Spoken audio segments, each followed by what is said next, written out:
একটা সার্ভেতে আমরা দেখেছি যে 38% মানুষ কোনো না কোনোভাবে মেডিকেল নেগলিজেন্সের শিকার, যেই সমাজ থেকে সে উঠে আসছে, যে আর্থসামাজিক বাস্তবতাকে সে প্রতিনিয়ত ফেস করছে, সেই বাস্তবতাকে যদি আমরা পরিবর্তন না করতে পারি, তাহলে এটা অনেকটা তোমার একটা ছিদ্রযুক্ত একটা চৌবাচ্চার মতো, যেখান থেকে পানি তুমি যতই ঢালো সেই ছিদ্র দিয়ে পানি বের হয়ে যাবে।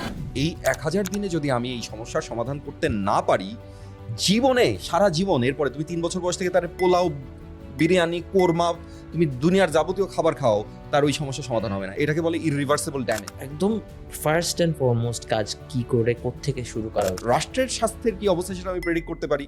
সেই স্বাস্থ্যের সমস্যার সমাধানের জন্য কি পরিমাণ অর্থ ব্যয় হতে পারে সেটা আমরা খুব ইজিলি প্রেডিক্ট করতে পারি। সেই পরিমাণ টাকা আমরা 1 বছরে না হোক 10 বছরের টার্গেট নিয়ে এনএইচএসওতে জমাবো। That is the first reform, policy reform that we need to make. এনজিওর কাজ হচ্ছে it's like a band aid solution. তোমার একটা জায়গায় কেটে গেছে, সেখানে সে একটা ব্যান্ড-এইড লাগিয়ে দিবে। কিন্তু সে কখনোই তোমার সোসাইটিকে, হেলথ সিস্টেমসকে ইমপ্রুভ করতে পারে না, এটা তার কাজও না। Never give up, never lose your hope. কোন দিক দিয়ে যে তুমি কোথায় চলে যাবে কেউ বলতে পারবে না।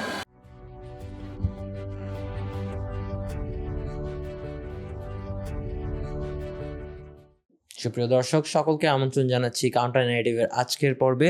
আজকে আমাদের সঙ্গে অতিথি হিসেবে আছেন ডক্টর তৌফিক জোয়ারদার, শিক্ষক, চিকিৎসক, গবেষক, অ্যাট দ্য সেম টাইম অনেকগুলো পরিচয়। কেমন আছেন তৌফিক ভাই? না, ভালো আছি। আপনার ট্রিপ কতদিনের এবার? 3 সপ্তাহ। 3 সপ্তাহের মধ্যে আমাদেরকে সময় দিয়েছেন, সেজন্য অত্যন্ত ধন্যবাদ আপনাকে। শুরু করি, আসলে আপনার বেশ কয়েকটা পরিচয় আছে, কোনটা আপনি প্রিফার করেন সব থেকে বেশি, বা কোন কিভাবে সম্বোধন করলে দ্যাট উড বি লাইক সব থেকে পারফেক্ট হবে? না, আমার পরিচয়টা ইভলভ করেছে। ইনফ্যাক্ট আমি একসময় কবিতাও লিখতাম, আমার কবিতার বইও আছে। আচ্ছা আচ্ছা, এটা আমি জানতাম না। তখন মনে হতো যে আমার পরিচয় মানে কবি ছাড়া আর কিছু হতে পারে না। এটা কি কবের কথা? স্টুডেন্ট লাইফে? স্টুডেন্ট লাইফ থেকে শুরু করে আমার মানে ক্যারিয়ারে, অর্থাৎ পাবলিক হেলথ ক্যারিয়ারে ঢোকার আগ পর্যন্ত আমি মানে মোটামুটি নিয়মিত লিখতাম, এবং পত্রপত্রিকাতেও, প্রথম সারির পত্রপত্রিকাগুলোতেও ছাপা হয়েছে, দেশের বাইরেও গিয়েছে। একটা সময় মনে হতো যে এটাই আমার ক্যারিয়ার হবে। তারপরে কেমন করে যেন পাবলিক হেলথের প্রেমে পড়ে গেলাম আর কি। পাবলিক হেলথ নিয়ে কাজ করছি। আমার কাছে মনে হয় যে এই পরিচয়টাই আমি এখন সবচেয়ে বেশি ধারণ করি, মানে পাবলিক হেলথ প্র্যাকটিশনার, একজন as a public health practitioner অথবা health policy and health systems researcher. তো আপনার একাডেমিক ব্যাকগ্রাউন্ডও বেশ ইন্টারেস্টিং। আমি ওই সেন্সে বলবো, ইন্টারেস্টিং কথাটা আমি অনেক ইউজ করি। মানে স্টার্টিং ফ্রম ঢাকা ইউনিভার্সিটি, এর আগে আপনি ডিবেট সার্কিটের সাথে বেশ ঘনিষ্ঠভাবেই জড়িত ছিলেন। এর বাইরে আপনি ভলান্টিয়ারিং করেছেন ইউএন এর, ইউনিসেফে আপনি প্রেসিডেন্ট ছিলেন। প্রেসিডেন্ট, ওয়ান অফ দ্য, মানে I was part of the founding team actually. So then to Dhaka University, then to Dinajpur Medical College, then ওখান থেকে ending up in John Hopkins, getting a PhD from there, এখন Singapore National University. So can you please describe the journey for us, আমাদের জন্য? মানে এই জায়গাতে আমি আপনাকে জাস্ট একটু ইন্টারাপ্ট করে বলি, খুবই ভার্সেটাইল তো আপনার ওই জার্নিটা। এটা ইয়াং স্টুডেন্টস বলেন, অ্যাসপিরেন্টস বলেন, তাদের জন্য can be a learning. So আপনি ওই জায়গা থেকে যদি আমাদেরকে বলেন। শিওর, মানে তুমি একটা ইন্টারেস্টিং পয়েন্ট বলেছো। এই পরিচয়টা আমাকে কখনো কেউ দেয়নি। আমি ঢাকা ইউনিভার্সিটিতে কিন্তু 6 মাস ছিলাম আর কি, ঢাকা ইউনিভার্সিটির ইকোনমিক্স ডিপার্টমেন্টে। ইনফ্যাক্ট মানে এটাও আছে ইকোনমিক্স থেকে একদম ডক্টর, তারপরে আবার পাবলিক হেলথে ফেরত। আমার বন্ধু বান্ধবরা বলতো যে মানুষ স্যাট টোফেল দিয়ে আমেরিকায় যায়, তুমি স্যাট টোফেল দিয়ে দিনাজপুর গেছো, তাও ঢাকা ইউনিভার্সিটি থেকে। সো মানে আমার ক্যারিয়ারের ওই জার্নিটা আসলে খুব ইন্টারেস্টিং। এটা কখনো আমার মনে হয় না অন রেকর্ড কোনোদিন কেউ এই জিনিসটা বলেছে। এই প্রথম প্রসঙ্গটা আসলো আর কি। আমি যেহেতু বিতর্ক করতাম, আমার আগ্রহ ছিল একটু ডাইভার্স। এদিকে আমার বাবা মা চাইতো যে আমি একটু স্বাভাবিকভাবে, বাবা মারা যেরকম চায়, ওনারাও ডাক্তার, আমি মেডিকেল সায়েন্সে পড়াশোনা করি। খুব যে চাপিয়ে দিচ্ছিলেন ব্যাপারটা তা না, কিন্তু আমি বুঝতে পারছিলাম যে ঢাকা ইউনিভার্সিটিতে আমি ভর্তি হয়েছি, আমার সেকেন্ড হাইয়েস্ট মার্কস ছিল ইনফ্যাক্ট ভর্তি পরীক্ষায়, ডিও নিটে আর কি। অ্যান্ড আই স্টুড, মানে মার্কস টার্কস সব যোগ করে, এসএসসি এইচএসসি যোগ করে আমার 14তম স্থান ছিল গোটা ইউনিভার্সিটির ভর্তি পরীক্ষায় আর কি, ডিও নিটে। কাজে আমার back in 2001 actually, 2001 that was. তো আমি যখন ইকোনমিক্সে আমি ভর্তি হওয়ার পেছনে একটা কারণ ছিল। এখন আমার মনে হয় যে আমি ইকোনমিক্স ছেড়ে খুব ভালো কাজ করেছি। কিন্তু তখন একটু হতাশা কাজ করতো। কিন্তু আমি মানে আমার আগ্রহটা ছিল ইকোনমিক্সের ব্যাপারে, কারণ আমার কাছে মনে হতো যে একজন ইকোনমিস্ট সবকিছু নিয়েই চিন্তা করতে পারে। আমরা যেহেতু বিতর্ক করতাম, বিতর্কই আসলে আমাকে নতুন করে চিন্তা ভাবনা করতে শিখিয়েছে। বিতর্কের একটা টপিক তো কেউ নির্ধারণ করে না, নিজে নির্ধারণ করে না বিতর্কী। একজন জাজ বা যারা থাকে তারা হয়তো বা অর্গানাইজাররা বিতর্কের টপিকটা ঠিক করে দেয়, আমাদেরকে তার ভিত্তিতেই কথা বলতে হয়। তো আমার কাছে মনে হতো যে আমি নিজেকে এমনভাবে তৈরি করেছি আমার স্কুল লাইফ থেকে যে আমি যে কোনো বিষয়ে কথা বলতে পারতে হবে, এরকম একটা বিষয় আমার মধ্যে ছিল। কিন্তু মেডিকেল সায়েন্স আমার কাছে মনে হতো যে খুব ন্যারো, যে আমি একটা বিষয় পড়ছি, আমার সামনে একজন রোগী আসছে, আমি কেবলমাত্র ওই বিষয়টা নিয়ে কথা বলছি, তার সাথে সমাজ, সংস্কৃতি, রাজনীতির কোনো সম্পর্ক আসলে থাকে না, যে বিষয়গুলোতে আমার আগ্রহ বেশি ছিল। আমার কাছে মনে হচ্ছিল যে ইকোনমিক্স আমাকে রাদার অনেক বেশি ফ্লেক্সিবিলিটি দিবে, যে আমি অনেক ডাইভার্স কোনো এরিয়া নিয়ে কাজ করতে পারবো বা কথা বলতে পারবো। কিন্তু একই সাথে উপলব্ধি করলাম যে আমার পরিবার, আমার বাবা মা, তারা অন্যভাবে বিষয়টাকে দেখছেন আর কি। তাদের মুখে হাসি আমি ফোটাতে পারছি না, যদিও আমি নিজে খুবই খুশি। আরো কিছু ঘটনা ছিল, সবকিছু মিলিয়ে সিদ্ধান্ত নিলাম যে মেডিকেলে পরীক্ষা দিব। অনেকটা আনপ্রিপেয়ার্ড অবস্থায় পরীক্ষা দিই এবং দিনাজপুর মেডিকেলে হয় আর কি। পরীক্ষাটা তখন একটু দেরিতে হতো। ওয়েটিং লিস্ট মিলিয়ে সবকিছু মিলিয়ে প্রায় 6 মাস আমার ঢাকা ইউনিভার্সিটিতে আমি কাটিয়েছি। ইন্টারেস্টিংলি, যে সময় আমি ঢাকা ইউনিভার্সিটি যে 6 মাস ছিলাম, এর মধ্যেই আমি সূর্য সেন হলে আমার অ্যাটাচমেন্ট ছিল। আমার নেতৃত্বেই প্রথম সূর্য সেন হল আন্ত হল বিতর্কে প্রথম চ্যাম্পিয়ন হয় আর কি। এটা রেকর্ডেড, মানে আমি ঢাকা ইউনিভার্সিটিতে পড়ি নাই, বাট সূর্য সেন হলে আমার ওই অ্যাচিভমেন্টটা রয়ে গিয়েছে আর কি। এখনো হয়তো ছবি টবি ঘাটলে পাওয়া যাবে। মানে আমাদের একটা খুব নাইস টিম ছিল। আরো মজার ব্যাপার হচ্ছে, তার জাস্ট কয়েক মাস আগে আমি মানে যখন এইচএসসি পরীক্ষা দিচ্ছি, তখন টিভি ডিবেটে আমরা ফাইনালে উঠেছিলাম এবং ফাইনালে উঠে আমরা হেরে যাই এবং আমরা রানার্স আপ হই। আমি নটরডেম কলেজে ছিলাম, যেই টিমের কাছে আমি হেরে যাই সেটা ছিল সূর্য সেন হল। সো ওই হলে আমি হেরে গিয়ে আবার ওই হলেই আমি আবার চ্যাম্পিয়ন হয়েছি। এটা তখন একটা বেশ মুখরোচক এবং খুব ইন্টারেস্টিং একটা ঘটনা ছিল। সবাই হাত দিয়ে দেখাতো ওই যে ওই ছেলেটা, কারণ ঢাকা ইউনিভার্সিটি অনেক বছর পরে টিভি ডিবেটের ইয়েতে উঠেছে, ফাইনালে উঠেছে। অনেকেই দেখেছে, মানে ইউনিভার্সিটির ছেলেমেয়েরা সবাই দেখেছে। তখন তো এখনকার মতো এত সোশ্যাল মিডিয়া ছিল না, সবাই টিভির প্রোগ্রামগুলোই দেখতো। আবার সেই ছেলেটাই আবার ওই হলেই ঘটনাচক্রে অ্যাটাচমেন্ট পেয়েছে, আবার সেই হলের হয়েই আমি আবার চ্যাম্পিয়ন হয়েছি। মানে it was really an interesting part of my life. আমি খুবই ওই সময়টা চেরিশ করি। কিন্তু এটা নিয়ে কোনোদিন এখন পর্যন্ত আলোচনা হয়নি বা কেউ প্রসঙ্গটা তোলেও নি আর কি। But I realise that I cherish that memory a lot. তারপর এমবিবিএস পাস করার পর দিনাজপুরে থার্ড ইয়ারে আমি যখন পড়ি, আমার ভেতরে কিন্তু ওই ইয়েটা কাজ করছিল তখনও, যে আমি বিতর্ক করতাম। আমার একটা এক ধরনের কি বলবো ওয়ার্ল্ড ভিউ ছিল, সেটা আসলে আমি মেডিকেল লাইফে খুব একটা এক্সারসাইজ করতে পারছি না আর কি। আমার কাছে মনে হচ্ছে যে আমার সার্কেলটা খুব ন্যারো হয়ে যাচ্ছে। তো এরকম একটা সময়ে এটাও ইন্টারেস্টিং, কারণ যেহেতু আমি আগেই বলেছি আমার কবিতা লিখতাম বা লেখালেখি করতাম, সেই সূত্রে ডক্টর শাহাদুজ্জামানের কথা আমি জানতে পারি আর কি। মূলত আমি ইন দ্য মিন টাইম আমি যেটা করেছি, যে ওই সময়ের মধ্যেই আমি কিন্তু UN youth and student association of Bangladesh, doctor Shaikh Imtiaz Shimul, Dhaka ইউনিভার্সিটির উইমেন অ্যান্ড জেন্ডার স্টাডিজের প্রফেসর, উনি একটা প্রতিষ্ঠান তৈরি করেন আর কি। এবং ওনার সাথে আমরা ছিলাম আর কি, বেশ কয়েকজন ছিলাম। I was one of them যারা এই প্রতিষ্ঠানটা তৈরি করি। তো উনি তখন আবার পিএইচডি করতে যান নেদারল্যান্ডে। উনি জানতেন যে আমি মেডিকেলে কিছুটা ফ্রাস্ট্রেটেড হয়ে পড়ছি। একে তো ঢাকার একটা সার্কেল, তার মধ্যে অনেক দূরে গিয়েছি, তার মধ্যে সাবজেক্টটাও এরকম যে আমি মানে আমার চরিত্রের সাথে যায় না আর কি। তো উনি খুব এক্সাইটেড হয়ে আমাকে একবার ফোন দিলেন যে চলো তোমার সাথে বসি। একটা ভদ্রলোকের সাথে পরিচয় হয়েছে, একটা বই দিলেন আমাকে, যে এই বইটা আমি আমস্টারডামে পিএইচডি করতে উনি যখন ব্যাক করছেন একটা বই দিলেন, বলে যে দেখো এই বইটা লিখেছেন একজন ডাক্তার। আমি খুব আশ্চর্য হয়ে বইটা পড়লাম, আমস্টারডামের ডায়েরি, শাহাদুজ্জামানের লেখা। এবং তার পরিচয় পড়তে গিয়ে আমি প্রথম জানতে পারলাম যে পাবলিক হেলথ বলে একটা বিষয় আছে। তো that was my kind of first introduction to public health. এবং দেখলাম যে ডাক্তার হয়েও লেখা যায়, সাহিত্য চর্চা করা যায়, অ্যানথ্রোপোলজিস্ট হওয়া যায়, পাবলিক হেলথে পড়া যায়, অনেক কিছু করার সুযোগ আছে। এরকম সময়ে থার্ড ইয়ারে আমাদের মেডিকেল স্টুডেন্টদের একটা কোর্স হয়, এটাকে বলে রেসিডেন্সিয়াল ফিল্ড সাইট ট্রেনিং। সেখানে যেটা হয় যে আমাদেরকে একটা ফিল্ড সাইটে গিয়ে ডেটা কালেকশন বা এই জাতীয় কাজগুলো শিখতে হয় আর কি। তো আমি যেহেতু দিনাজপুর মেডিকেলে পড়তাম, আমাদের ফিল্ড সাইটটা ছিল গাইবান্ধার পলাশবাড়ি বলে একটা জায়গায়, উপজেলায়, হ্যাঁ পলাশবাড়িতে। তো সেখানে ডাটা কালেকশন করতে গিয়ে আমার চমৎকার মানে অদ্ভুত একটা অভিজ্ঞতা হয়। আমি যখন একটা কৃষককে বলছিলাম যে স্যানিটারি ল্যাট্রিন সে ব্যবহার করে কিনা, সে আমাকে ডেকে নিয়ে এসে বলছিল যে মানে আমার ছোট্ট একটা জায়গা সে আমাকে দেখিয়ে বললো যে এটাই আমি আমার পৈতৃক সূত্রে এইটুকুন জায়গা আমি পেয়েছি, এর উপর ভিত্তি করে আমি এখানেই থাকি, এটাই আমার মাথা গোজার ঠাঁই, এখানে আমি কি একটা টয়লেট বানাবো নাকি এখানে আমি থাকবো।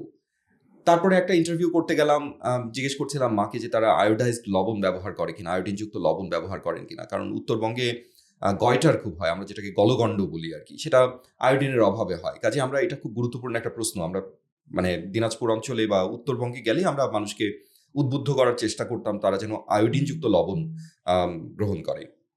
সেই মা আমাকে বললেন, মানে হিসাব দিয়ে বোঝালেন যে আয়োডিনযুক্ত লবণ খেতে যে অতিরিক্ত টাকাটা লাগে সেটার জন্য তার সন্তানরা হয়তো 2 দিন বা 3 দিন বা 4 দিন না খেয়ে তাদেরকে থাকতে হবে। হ্যাঁ, তো তার কাছে মনে হয়েছে যে আয়োডিনযুক্ত লবণ না খেলে কি হবে কি হবে না, তার থেকে আমার সন্তানকে আমি 4-5 দিন উপোস রাখবো, এইটা আমার পক্ষে অ্যাফোর্ড করা সম্ভব না।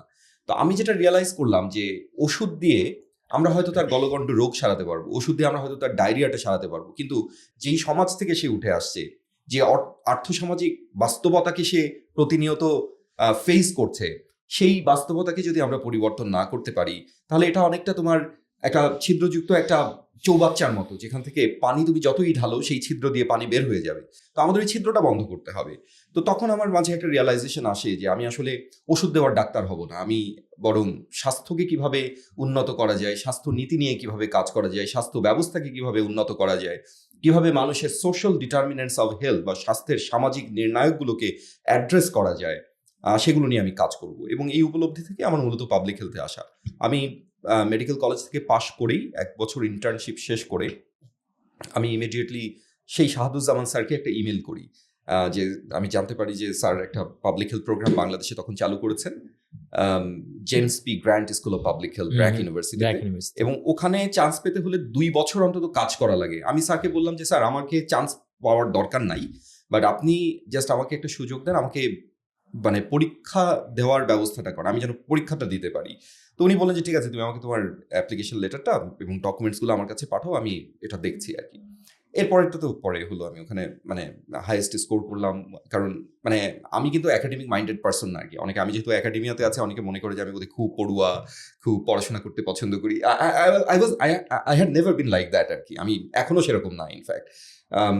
বরং আমার বন্ধুরা বলতো যে যখন আমি মেডিকেলে যাই, আমার বন্ধুরা বলতো জাস্ট ইমাজিন যে তৌফিক জোয়ারদার, তৌফিক একটা বিশাল মোটা সাইজের একটা বই সামনে নিয়ে বসে আছে, এটার থেকে হাস্যকর একটা দৃশ্য হইতে পারে না, কারণ আমাকে কখনো বইয়ের আশেপাশে দেখা যেত না। I was like that. কিন্তু পাবলিক হেলথে পড়াশোনা করতে গিয়ে আমি দেখলাম, স্পেশালি পাবলিক হেলথের যে কোর্সে আমি ছিলাম, সেটা এমন একটা কোর্স ছিল, আমাদের প্রত্যেককে, আমরা ছিলাম হচ্ছে ঢাকার অদূরে খাগান বলে একটা জায়গা আছে, ওইখানে আমাদের থাকার ব্যবস্থা ছিল। তখন টার্কে ছিলাম, টার্কের স্ট্রাকচারটা একটু বেসিক ছিল আর কি, তখন এখনকার মতো এরকম বড় বিল্ডিং ছিল না। ওখানে আমাদের 6 মাস কাটাতে হতো, এবং প্রত্যেকটা স্টুডেন্টকে একটা করে বাইক দেওয়া হতো। বাইক মানে মানে সাইকেল দেওয়া হতো, বাইসাইকেল যেটাকে বলে আর কি, বাইসাইকেল দেওয়া হতো। এমনকি আমাদের সাথে যেই মেয়েরা বা একটু ফিমেল যারা ছিলেন, পর্দা পুশিদা করতেন, তাদেরকেও ওইটা চালিয়ে যেতে হতো, ওখানে গিয়ে তারা শিখেছিলেন।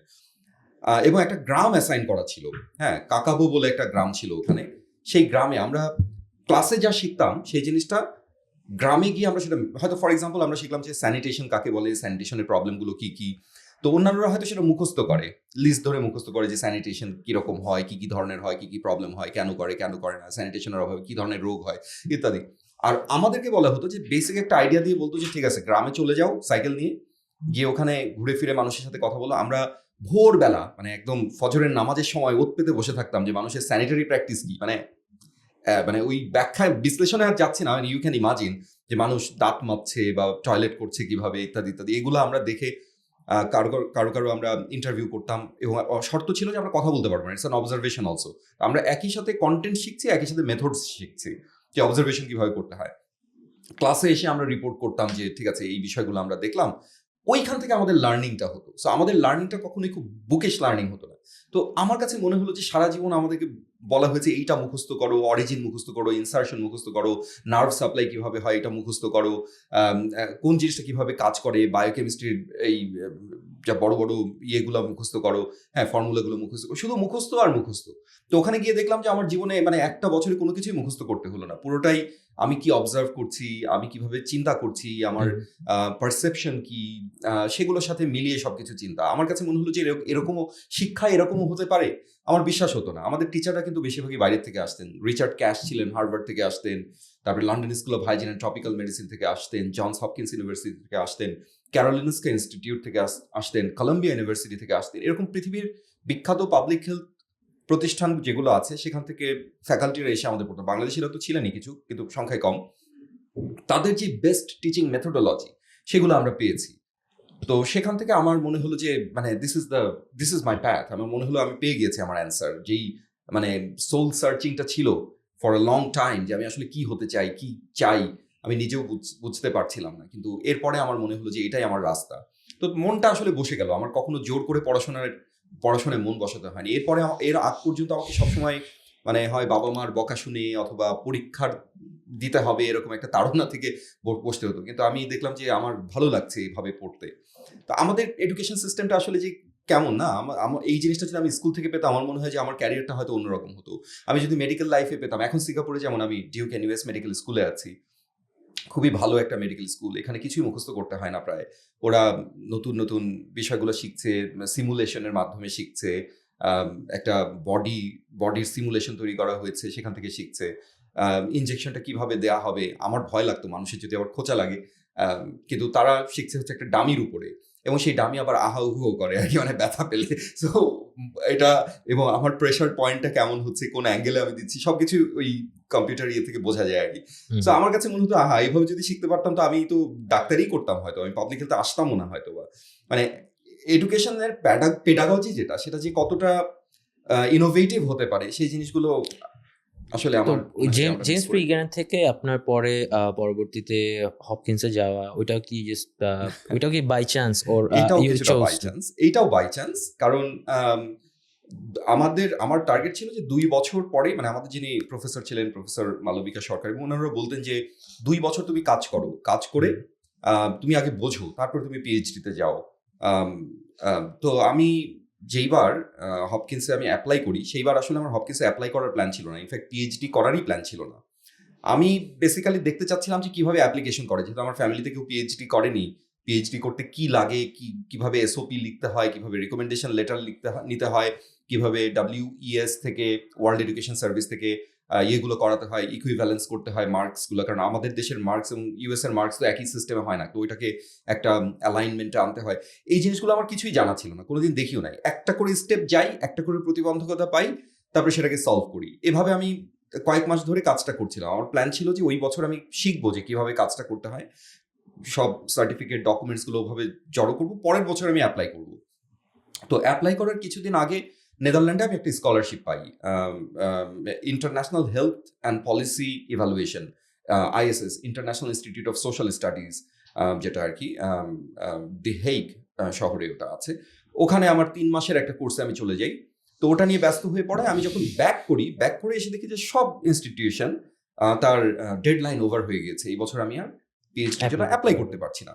তো ইউএসএ তে যেটা হয়, যারা পাবলিক হেলথে পড়াশোনা করে তারা জানে যে ইউএসএ কিন্তু ইউনিভার্সিটি বাই ইউনিভার্সিটি অ্যাপ্লাই করতে হয় না। ওখানে সোফাস বলে একটা এজেন্সি আছে, পাবলিক হেলথের কথা বলছি, অন্য সাবজেক্টের কথা না। ওইখানে একটা অ্যাপ্লিকেশন করে, একটাই অ্যাপ্লিকেশন যায়, টিক দিয়ে দিতে হয় যে আমি এই ইউনিভার্সিটিতে আমি অ্যাপ্লাই করতে চাই। তো ওরাই ওই ইউনিভার্সিটিগুলোতে অ্যাপ্লিকেশন মেলটা পাঠিয়ে দেয়, মানে ওদের মতো করে ইয়ে করে, একটা সেন্ট্রাল অ্যাপ্লিকেশন হয়। তো ঘটনাচক্রে ওই বছর জনস হপকিন্স ইউনিভার্সিটি নিজেদেরকে সোফাস থেকে প্রত্যাহার করে নিয়েছিল। আরও একটা ভাগ্য যে আমার ছিল হচ্ছে আইএলস, আমার টোফেল দেওয়া ছিল না। আমি আইএলসটা ওই নেদারল্যান্ডে থাকতেই ওটা আমি দিয়েছিলাম আর কি।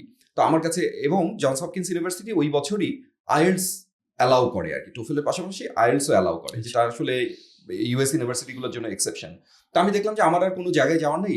ইনফ্যাক্ট জনস হপকিন্স আমার রেডারের মধ্যেও ছিল না, আমার এটা প্ল্যানেও ছিল না আমি এটা অ্যাপ্লাই করব। আমি মোর কোয়ালিটেটিভ লিনিং পার্সন, আমার কোয়ালিটেটিভ রিসার্চ মেথড ভালো লাগে। আমার কাছে মানে হপকিন্সের যেসব টেপারগুলো তখন পড়েছে, পারসেপশন ছিল, পরে অবশ্য এটা ভেঙে গেছে, ওরা মিক্সড মেথডস করে, সবকিছুই করে। আমার ধারণা ছিল এটা খুবই কোয়ান্টিটেটিভ, আমি ওখানে কোপ আপ করতে পারবো না, সো ওইটাকে আমি কোনোদিন আমার শর্ট লিস্টেও রাখি নাই। কিন্তু আমি অ্যাপ্লাই করতে গিয়ে দেখলাম যে এটা ছাড়া আমার কোনো অপশনও নেই। তো তখন অ্যাপ্লাই করার জন্য আমি সবকিছু কাগজপত্র ওখানে আপলোড করলাম। মানুষ নাকি এসওপি, আমি দেখি আমার স্টুডেন্টরা বারবার এসওপি আমার কাছে পাঠায়, আমি এসওপি তৈরিও করি না। আমি জাস্ট যেই অনলাইনের যেই ইয়েটা ওপেন হয়, অর্থাৎ অনলাইনে যেই পোর্টালটা ওপেন হয়, অ্যাপ্লিকেশন পোর্টাল, ওখানেই লিখেছি। তখন গ্রামারলিও ছিল না, গ্রামার চেক করারও কোনো উপায় ছিল না, ইংরেজিও এত ভালো পারতাম না। তো যা মাথায় এসছে আমার আমার গল্প বলেছি। এই যে তোমাকে যে গল্পগুলো বললাম না, এই গল্পটা ওখানে ছিল ইনফ্যাক্ট, যে আমি কেন পাবলিক হেলথে আসলাম। হ্যাঁ, I just wrote those things in my SOP, in my মানে কি বলা যায়, লেস দেন পারফেক্ট ইংলিশ। আমার তো ইংরেজি অত ভালো জানাও ছিল, আমি বাংলা মিডিয়ামে পড়াশোনা করেছি, সরকারি স্কুল কলেজে পড়াশোনা করেছি, স্কুলে আর কি পড়াশোনা করেছি, সরকারি মেডিকেল কলেজে পড়াশোনা করেছি। তারপরে ইংলিশ মিডিয়ামে আমার কোনো এক্সপোজারই ছিল না বলতে গেলে। নটরডেমে আমি যতটুকুন কিছুটা আমাদের ওখানে চাপ দেওয়া হতো। তো ওইভাবে আমি আমার এসওপিটা লিখেছি। আমি সেকেন্ড টাইম পড়েও দেখি নাই যে ওখানে কোনো গ্রামাটিক্যাল এরর আছে কিনা, কোনো টাইপও আছে কিনা। আমি জাস্ট সাবমিট করে দিয়েছি, কারণ আমার ওখানে তো চান্স পাওয়ার কোনো টার্গেটও ছিল না। তো যখন কয়েক মাস পরে রেজাল্ট আসলো, আমি ভুলেও গিয়েছি যে আমি অ্যাপ্লাই করেছি। প্রায় 1 সপ্তাহের বেশি সময় ধরে ওখানে আমার ইমেলটা পড়ে রয়েছে। In the meantime Heidelberg ইউনিভার্সিটির একজন প্রফেসরের সাথে আমার কথাবার্তা হয়েছে, এবং তিনি আমাকে হাইডেলবার্গে নিয়ে যাওয়ার জন্য মানে আগ্রহ দেখিয়েছেন। প্রফেসর মালবিকা সরকারের সাথে আমি কাজ করতাম, ওনার আমি ছাত্রও ছিলাম। তো উনি বেসিক্যালি এই কানেকশনটা করে দেন। একটা কনফারেন্সে উনি হাইডেলবার্গ ইউনিভার্সিটিতে ছিলেন, ম্যানুয়েলা ডি আলেগ্রি বলে একজন প্রফেসরকে উনি বাংলাদেশে নিয়ে আসছেন। আমরা বসে কথা বলছি, সে আমাকে পিএইচডির কথা বলছে, আমরা আগ্রহী যে পরে আমরা কিভাবে পিএইচডির প্রপোজাল ডেভেলপ করবো, এগুলো নিয়ে কথাবার্তা চলছে। একটা পর্যায়ে আমি বললাম যে আমি তো হপকিন্সে অ্যাপ্লাইও করেছিলাম, তবে ওটা তো মানে এমনি করেছিলাম। মালবিকা দিয়ে বললো, ওয়েট, তুমি অ্যাপ্লাই করছো, মানে did you submit the application? আমি বললাম, হ্যাঁ আমি করেছি, বাট ওটা তো আমার হবে না, আমি তো কোনো প্রিপারেশনও নিই নাই। বলছে না, ওয়েট ফর ইট। ঘটনাচক্রে এই আলোচনার পরের দিনই সম্ভবত আমি ইমেলটা ওপেন করে, ওখানে যে ইমেলটা পড়ে আছে, আমার কাছে তখনও মনে হচ্ছে যে এটা ওপেন করার কিছু নাই, এটা আমার রিজেকশন হবে বা কিছুই হবে না, বা স্প্যাম মানে হতে পারে, আমি স্প্যামে মানে ওটা ডিলিট করে দিব, মানে এটা স্ক্যামও হতে পারে, যে বলে না যে তুমি $10,000 পেয়ে গেছো, এই টাইপের একটা ব্যাপার। তো আমি বিলিভ মি, আমি মানে আই এম নট এক্সজেজারেটিং, এটা শুনলে এখন মনে হয় আমি এক্সজেজারেট করতেছি, বাট ট্রুলি আমার কাছে মনে হয়েছে এটা একটা স্ক্যাম। আমি ওটা ডিলিট করার আগে আমার কাছে মনে হলো, let me just click it before deleting it. আমি 99.99% ইমেল এরকম সন্দেহ হলে ডিলিট করে দিতাম। ওইটা ডিলিট করার আগে আমি ক্লিক করেছি, ক্লিক করে দেখে যে আমি চান্স পেয়ে গেছি জনস হপকিন্সে। হ্যাঁ, সো ইট ওয়াজ মানে আমার এটা যে খুব প্ল্যান করে করা তা না, বাট মানে ভাগ্য মানুষকে কোন দিকে নিয়ে যায়। আমার ছাত্রছাত্রীরা এখন অনেকেই বলে, এই গণ অভ্যুত্থানের একজন খুব পরিচিত মুখ গতকালকে আমার সাথে কফি খাচ্ছিল, নাম বলছি না, হয়তো আমি জানি না তার এটা তার বিষয়, কিন্তু সে বলছিল যে আমি আসলে খুবই ফ্রাস্ট্রেটেড ফিল করছি, আমার তো একাডেমিক্যালি আমি কি বাইরে আমি অ্যাপ্লাই করব, আমি কি চান্স পাবো কিনা আমি জানি না। তখন আমি আমার এই গল্পটাও তাকে বলছিলাম যে দেখো, আমি কোথা থেকে কোথায় আসি, সেই দিনাজপুরের একটা মানে অজপাড়াগাই বলা যায় আর কি গ্লোবাল কনটেক্সটে, সেখান থেকে উঠে এসেছি। আমার আশেপাশে আমি যখন পিএইচডি করেছি, আমার 5 জন আমাদের পিএইচডিতে ছিলেন। একজন ছিল হার্ভার্ডের, একজন হচ্ছে ওই স্ট্যানফোর্ডের, একজন ইয়ে থেকে ইউকের কেমব্রিজ থেকে, তারপর অস্ট্রেলিয়া থেকে একজন, মানে আর আমি আসছি দিনাজপুর মেডিকেল কলেজ থেকে। ভাই আমার ব্যাকগ্রাউন্ড মানে আমার ডিগ্রিটা ছিল basically Rajshahi university, followed by BRAC university. কোথায় মানে কেমব্রিজ, কোথায় হার্ভার্ড, কোথায় মানে স্ট্যানফোর্ড, আর কোথায় আমার ব্র্যাক ইউনিভার্সিটি। আমার তো ওইখানে আসারই কথা না, মানে এটা তো ওই যে বলে না, হিটেই আউট হয়ে গিয়েছে, দৌড়ানোর চান্স পায় নাই অলিম্পিকে, যেটা আর কি। আমার তো হিটেই আউট হয়ে যাওয়ার কথা, আমার তো দৌড়ানোতে আমার পার্টিসিপেট করারই কথা না। সো আমি তো করেছি। So never give up, never lose your hope. কোন দিক দিয়ে যে তুমি কোথায় চলে যাবে কেউ বলতে পারবে না। তোমার হয়তো কোথাও লেখা আছে তোমার এটা, মানে you never know. So never give up, never lose your hope. আপনার জার্নিটা তো as always it's more like a story. তো এই জার্নি নিয়ে আমরা পরে একটু কথা বলবো। এখন আপনি যে বিষয়টা নিয়ে কাজ করেন, স্পেশালি আমি যদি ওইভাবে বলি যে হেলথ পলিসিস নিয়ে কাজ করেন, শিক্ষকতাও করেন। তো আমরা যদি দেখি যে আমরা অনেক পলিসিস হেলথ সেক্টরে নিতে দেখি, আমাদের হেলথ সেক্টরের কথা আসলে ইন পার্টিকুলার ওইভাবে বললাম যে খারাপ অবস্থা না ভালো অবস্থা, এটার কোনো অবস্থাই নাই। বাট অনেক পলিসিসই নিতে দেখি, প্রাইমারিলি পলিসিগুলা কার্যকর তো হয় না, রুট লেভেলের কথা তো না বললেই না। এখন দেখছি যে ধরেন বেশ কিছু রাজনৈতিক দল এগুলো নিয়ে কথা বলার চেষ্টা করছে, হেলথকে ঢেলে সাজাতে হবে। কেউ কেউ বলছে হেলথের পিছনে ইনভেস্টমেন্ট বাড়াতে হবে, যেটা অবশ্যই বাড়াতে হবে। তো একদম ফার্স্ট অ্যান্ড ফরমোস্ট কাজ কি করে কোত্থেকে শুরু করা উচিত? কারণ এটা আপনি রাতারাতিও করতে পারবেন না, doesn't matter how much good will you have. So কোত্থেকে স্টার্ট করা উচিত আমাদের, এবং কোন কোন প্রসেসে আগানো উচিত, এটা নিয়ে একটু বলবেন। এটা খুবই ব্রড একটা প্রশ্ন, কিন্তু হ্যাঁ, এটা আসলে একটা এন্ট্রি পয়েন্ট দিয়েও হবে না। তবে তুমি যেহেতু বললো যে ইনভেস্টমেন্টের কথা বলেছি, investment is a big thing. হ্যাঁ, আমাদের দেশে বাজেটের 5% এবং জিডিপির 2.37%, মানে 2.37% মাত্র আমরা স্বাস্থ্যের পেছনে ব্যয় করি, যেখানে বলা হয় যে মিনিমাম জিডিপির 5% অন্তত স্বাস্থ্যের পেছনে ব্যয় করা উচিত। তো স্বাস্থ্যে সরকার যদি ব্যয় না করে, মানুষের তো খরচ হয়। সেই খরচটা কোত্থেকে আসে? খরচটা আসে তার আউট অফ পকেট এক্সপেন্ডিচার থেকে। এখন আমরা যারা বাংলাদেশে বড় হয়েছি, তাদের কাছে মনে হতে পারে আউট অফ পকেটই তো হবে, আমার পকেটের পয়সা, হ্যাঁ আমার পকেটের পয়সা দিয়ে তো আমি স্বাস্থ্য সেবা নিব, আবার কে দিবে? আমার পকেটের পয়সা কি লাগে টাকা দেবে গৌরী সেন? তা তো না আসলে। মানে কিন্তু এখন তুমি যদি সভ্য দেশগুলোর দিকে তাকাও, এমনকি থাইল্যান্ডের দিকেও যদি তাকাও, মানে খুব আগের থেকে যে খুব ডেভেলপ হয়েছে তা না, আমাদের চোখের সামনেই ডেভেলপ হয়েছে। সিঙ্গাপুরের কথা বাদই দিলাম, এরা তো এখন মানে অন্য লেভেলে চলে গেছে। আমি যদি থাইল্যান্ড, মালয়েশিয়া বা ফিলিপিন্সের দিকেও যদি আমি তাকাই, ওরা কিন্তু আউট অফ পকেট এক্সপেন্ডিচারকে কমিয়ে এনেছে। আমরা বলি যে স্বাস্থ্য তো মানুষের অধিকার। দেখো, স্বাস্থ্যের সাথে অন্যান্য সেক্টরের অর্থায়নের একটা মৌলিক পার্থক্য আছে। মৌলিক পার্থক্যটা কি? মনে করো তুমি একটা গাড়ি কিনবা, তুমি এই গাড়ির টাকাটা জমাইতে পারো, যে আমি ঠিক আছে আমি 1 বছর 2 বছর ধরে আমি টাকাটা জমাবো, তারপর আমি একটা গাড়ি কিনবো। কিন্তু তোমার যদি হার্ট অ্যাটাক হয়, তুমি কি বলতে পারবা যে আমি 6 মাস ধরে টাকা জমাবো, তারপর হার্ট অ্যাটাকের চিকিৎসা করবো? তোমাকে ইমিডিয়েটলি নিয়ে যেতে হবে। তো এখানে অর্থায়নটা আসলে আরো অনেক কারণ আছে, মানে স্বাস্থ্যের অর্থায়ন অন্য যে কোনো জায়গার অর্থায়ন থেকে ডিফারেন্ট। তো সেই ক্ষেত্রে যেটা করা হয়, বলা হয় যে তুমি আগেই টাকা দিবা, প্রিপেইড মেকানিজম, তুমি আগেই টাকা দিবা। কিভাবে দিবা? আমরা তো জানি না আগের থেকে টাকা আমি কতটুকুন দিব। আমি যেমন হার্ট অ্যাটাকে যদি আমার 10 লাখ টাকা খরচ হয় ফর এক্সাম্পল একটা প্রসিডিউরের জন্য, আমি 10 লাখ টাকা জমাতে পারি, কিন্তু আমি যেটা জানি না যে আমার কি হবে, আমার হার্ট অ্যাটাক না হতে পারে, অন্য কিছু হতে পারে, আমি কিভাবে জমাবো? তো সেটা সহজ সমাধান হচ্ছে, আমরা ব্যক্তির ক্ষেত্রে প্রেডিক্ট করতে পারি না, যেহেতু আমরা জ্যোতিষ নই, কিন্তু সোসাইটির ক্ষেত্রে আমরা প্রেডিক্ট করতে পারি থ্রু স্ট্যাটিস্টিক্স। আমরা জানি যে একটা সমাজে, একটা সোসাইটিতে হার্ট অ্যাটাকের প্রিভ্যালেন্স কত, তাই না? আমরা জানি যে ডায়াবেটিস কত শতাংশ মানুষের হয়। আমরা জানি একটা রোগ, ক্যান্সার কত শতাংশ মানুষের। এগুলো কিন্তু সব আছে, এবং এটা বছরের পর বছর ধরে এই রেটটাই মোটামুটি স্ট্যাটিক থাকে।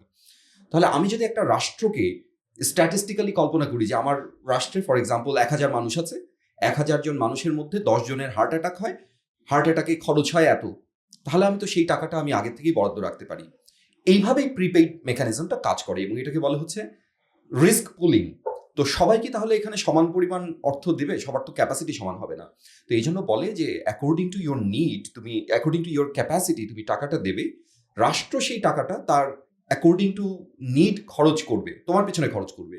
তো এই জন্য বলা হয় যে আউট অফ পকেট এক্সপেন্ডিচার মানে কেবলমাত্র পকেট থেকে টাকা খরচ করা না। আউট অফ পকেট এক্সপেন্ডিচার মানে হচ্ছে যে সার্ভিস পয়েন্টে আমার টাকা দিয়ে খরচ করতে হচ্ছে কিনা, টাকা দিতে হচ্ছে কিনা।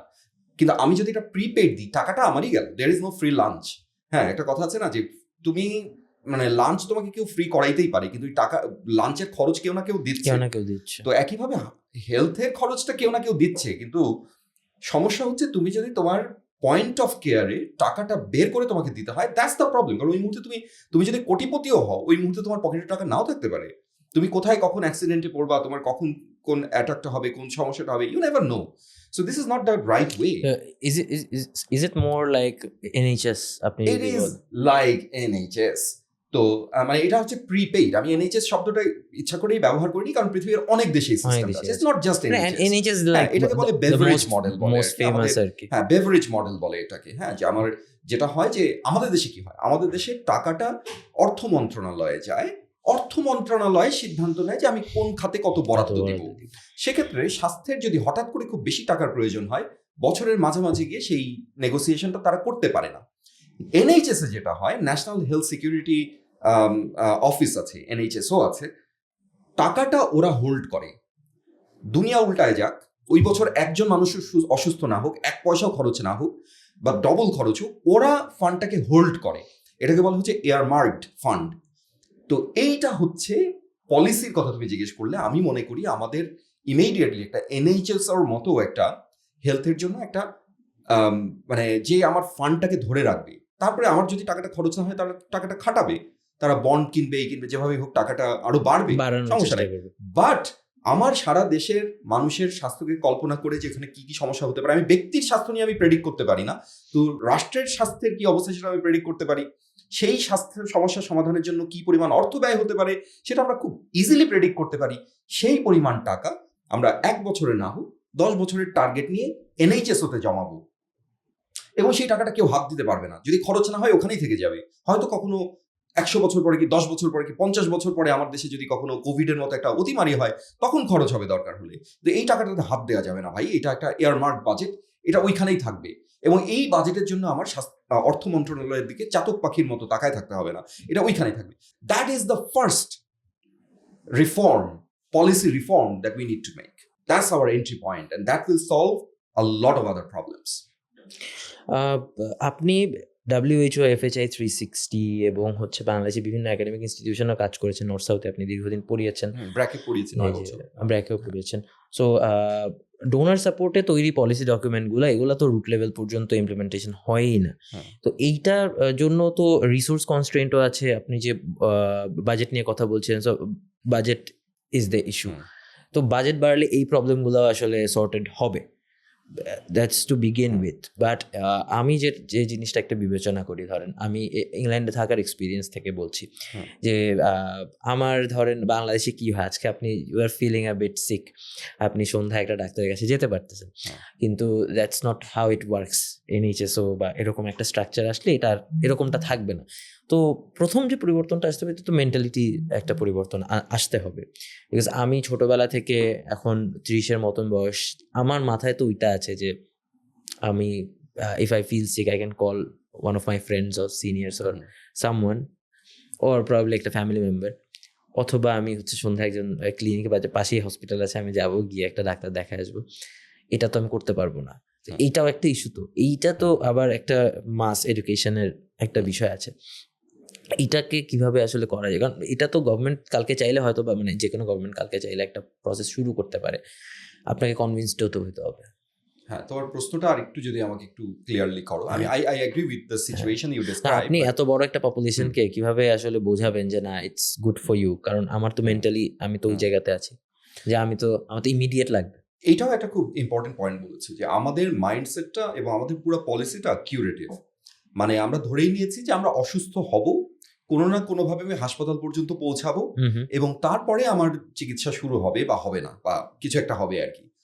কিন্তু আমি জানি যে আমি ইনফ্যাক্ট এবং আরেকটা বিষয় আছে, এটা কিছু কিছু মানুষের, এটা ওই একটা কৌতুকের খাতিরেই মানুষ বলে যে কিছু হলে ডাক্তারকে ফোন দিলে ভালো লাগে, এরকম একটা বিষয় আছে। তো এগুলো সবকিছুর সাথে না মানে এডুকেশনের একটা সম্পর্ক, হেলথ এডুকেশনের কথা বলছি, হ্যাঁ, হেলথ এডুকেশনের, পেশেন্ট এম্পাওয়ারমেন্টের, পেশেন্ট ইনফরমেশনের একটা সম্পর্ক আছে, এবং এগুলোর সাথে জড়িত হচ্ছে যে আমি প্রিভেনশনকে কতটুকু গুরুত্ব দিচ্ছি। আমি একটা বৃহৎ রাজনৈতিক দলের রিসেন্ট টাইমের পলিসি ইনিশিয়েটিভসগুলো আমি খুব কৌতূহল নিয়ে দেখছি, এবং আমি কিছুটা রোলও প্লে করতে পেরেছি, কারণ তারা খুবই ওপেন মাইন্ডেড ভাবে দল মত নির্বিশেষে সবাইকে এঙ্গেজ করে তাদের পলিসি এগুলো তৈরি করছে, এবং একটার পর একটা ভিডিও সামনে আসে, আমরা দেখতেও পাচ্ছি কিন্তু সেটা রিফ্লেকশন, তারা দেশকে নিয়ে ভাবছে। তো এটার সাথে আমার কিছুটা যুক্ত থাকার সৌভাগ্য বা সুযোগ হয়েছিল। সেখানে আমি দেখেছি যে তারা প্রিভেনশনকে গুরুত্ব দিয়েছেন। তারা বলছেন যে প্রাইমারি হেলথ কেয়ারকে গুরুত্ব দিয়েছেন। প্রাইমারি হেলথ কেয়ার মানে কিন্তু প্রিভেন্টিভ। আমি প্রথমেই সার্জারি করে দিব না, আমি প্রথমে অ্যান্টিবায়োটিক দিব না, আমি কমিউনিটিকে এম্পাওয়ার করব, কমিউনিটিকে আমি জানাবো, প্রিভেন্টিভ সার্ভিসগুলো দিব। আমার হেলথ কেয়ার ওয়ার্কার যারা থাকবে, অর্থাৎ কমিউনিটি হেলথ কেয়ার ওয়ার্কার যারা থাকবে, CHW, তারা কমিউনিটিতে গিয়ে মানুষকে সচেতন করবে। এখানেই কিন্তু এই প্রশ্নের উত্তরটা কিছুটা আছে। অর্থাৎ আমি জাম্প করবো না কোনো কস্টলি মেডিকেল ইন্টারভেনশনে। আমি একটা বড় হাসপাতাল বানানোর আগে আমি আমার ইনফ্রাস্ট্রাকচার যেটা আছে, মানে লোকাল ইনফ্রাস্ট্রাকচার, রুরাল যে ফ্যাসিলিটিগুলো আছে সেগুলোকে আমি কাজে লাগাবো। আমি ডমিসিলিয়ারি ওয়ার্কারদেরকে বা মানে যারা গ্রামে বাড়ি বাড়ি গিয়ে কাজ করে তাদেরকে আমি এঙ্গেজ করব। সেই কাজটা কিন্তু আমাদের করে নাই, কারণ এই জিনিসটা কিন্তু অতটা চোখে পড়ে না, এই জিনিসটা অতটা ভোট টানে না। আমি যখন একটা বড় হাসপাতাল বানাই, আমি বলতে পারি যে আরে আমার এমপি বলতে পারে যে এই এলাকায় আমি হাসপাতাল বানিয়ে দিয়েছি, মেডিকেল কলেজ বানিয়ে দিয়েছি, কিন্তু একজন রাজনৈতিক নেতা বলতে পারে না যে আমি 10টা কমিউনিটি হেলথ ওয়ার্কারকে আমি মোটিভেট করেছি যাতে সে বাড়ি বাড়ি গিয়ে টিকার ব্যাপারে উদ্বুদ্ধ করে, পুষ্টির ব্যাপারে উদ্বুদ্ধ করে, স্বাস্থ্য সচেতনতা সৃষ্টি করে। এটা তার জন্য খুব একটা মানে লুক্রেটিভ মনে হয় না কথাটা। কিন্তু এইগুলো ঘটে যখন দেশে গণতন্ত্র থাকে না, কারণ তার কাছে মানুষকে চটকদার জিনিস দেখিয়ে তাকে বশ করে রাখাটা গুরুত্বপূর্ণ হয়। কিন্তু যেই জননেতাকে বাড়ি বাড়ি গিয়ে মানুষের ভোট চাইতে হয়, সেই মেকানিজমটা যখন থাকে, তাকে কেবলমাত্র চটকদার বুলি দিয়ে ভোলানো যায় না। সে দেখে আমার বাড়িতে হেলথ কেয়ার ওয়ার্কারটা আসলে আসছিল কিনা, আমার সন্তানটা টিকা পেয়েছে কিনা, আমার সন্তানটা অপুষ্টিতে ভুগছে কিনা। সেই সমস্যাগুলোর সমাধানে যে বা যারা ব্যবস্থা নিতে পারে, ভোটার ইভেনচুয়ালি তাকেই ভোট দেয়। ইউভাল নোয়া হারারির নেক্সাস বইটা রিসেন্টলি বের হয়েছে, সেখানে উনি আর্গুমেন্ট করছিলেন যে আসলে কোন ইনস্টিটিউশনগুলো টিকে থাকে। সেই ইনস্টিটিউশনগুলোই টিকে থাকে যে ইনস্টিটিউশনগুলো সেলফ কারেক্ট করতে পারে। আমরা মনে করি যে একটা রাজনৈতিক দল বোধহয় সব সমস্যার সমাধান করে দিতে পারবে। আমরা অনেক সময় মনে করি যে একজন ব্যক্তি বোধহয় তার কোনো বিকল্প নাই, এরকম আমাদের মনে হয় অনেক সময়। এই মানে মাইন্ডসেটটা আমাদের গত সরকারের সময় তৈরি হয়েছে, বিকল্প নাই। কিন্তু সবকিছুরই বিকল্প আছে। কিন্তু ইনস্টিটিউশনগুলো তখনই ফ্লারিশ করে যখন সে নিজেকে সেলফ কারেক্ট করতে পারে। হ্যাঁ, মানে আমার ভুল হচ্ছে, আমি একটু ডানে সরবো, আবার একটু বেশি সরে গেছে, একটু বামে আসবো। এইভাবে আস্তে আস্তে সে নিজেকে সেলফ কারেক্ট করে পারফেকশনের দিকে আগায়। গণতন্ত্র হচ্ছে সেই পদ্ধতি যে একটা রাষ্ট্রকে সেলফ কারেকশনের দিকে যায়। আমার হাতে সমাধান নাই ভাই। আমার হাতে সমাধান থাকলে আজকে পৃথিবীতেই বেহেশত প্রতিষ্ঠা হয়ে যেত। পৃথিবীর কোনো দেশে বেহেশত দেখছো? সিঙ্গাপুরে আমি বসবাস করি, এটাও তো বেহেশত না। আমরা কেন এত গবেষণা করি, ইমপ্লিমেন্টেশন রিসার্চ করি, তারপরে পলিসি রিসার্চ করি, কন্টিনিউয়াস আমরা গবেষণা করছি। কেন? আমার যদি সমস্যার সমাধান হয়ে যেত সব, আমার তো গবেষণা করার দরকার হতো। কিন্তু কেন আমরা করি? কারণ আমি জানি যে এই সমস্যার সমাধান হবে না। এই self correction is a never ending process. এই প্রসেসটা আমার চালু করে দিতে হবে। এই জন্য গণতন্ত্র গুরুত্বপূর্ণ। যারা বলে সংস্কার, তারা আসলে সংস্কারও বোঝে না, গণতন্ত্রও বোঝে না, ইলেকশনও বোঝে না। এইটা অবশ্যই সংস্কার দরকার, কিন্তু সংস্কারটা হতে হয় একটা গণতান্ত্রিক প্রক্রিয়ায়। কারণ তুমি যেটাকে সংস্কার মনে করছো, মানুষ এটাকে সংস্কার হিসেবে গ্রহণ নাও করতে পারে, মানুষ এটাকে ছুড়ে ফেলে দিতে পারে। কারণ বাংলাদেশ তো আসলে শুধুমাত্র একটা মানুষের দৃষ্টিকোণ থেকে দেখা দেশ না। 16 কোটি মানুষের 16 কোটি পার্সপেক্টিভ আছে, 17 কোটি, এখন কত বলে 20 কোটি হয়ে গেছে। 20 কোটি মানুষের নানা রকম পার্সপেক্টিভ আছে।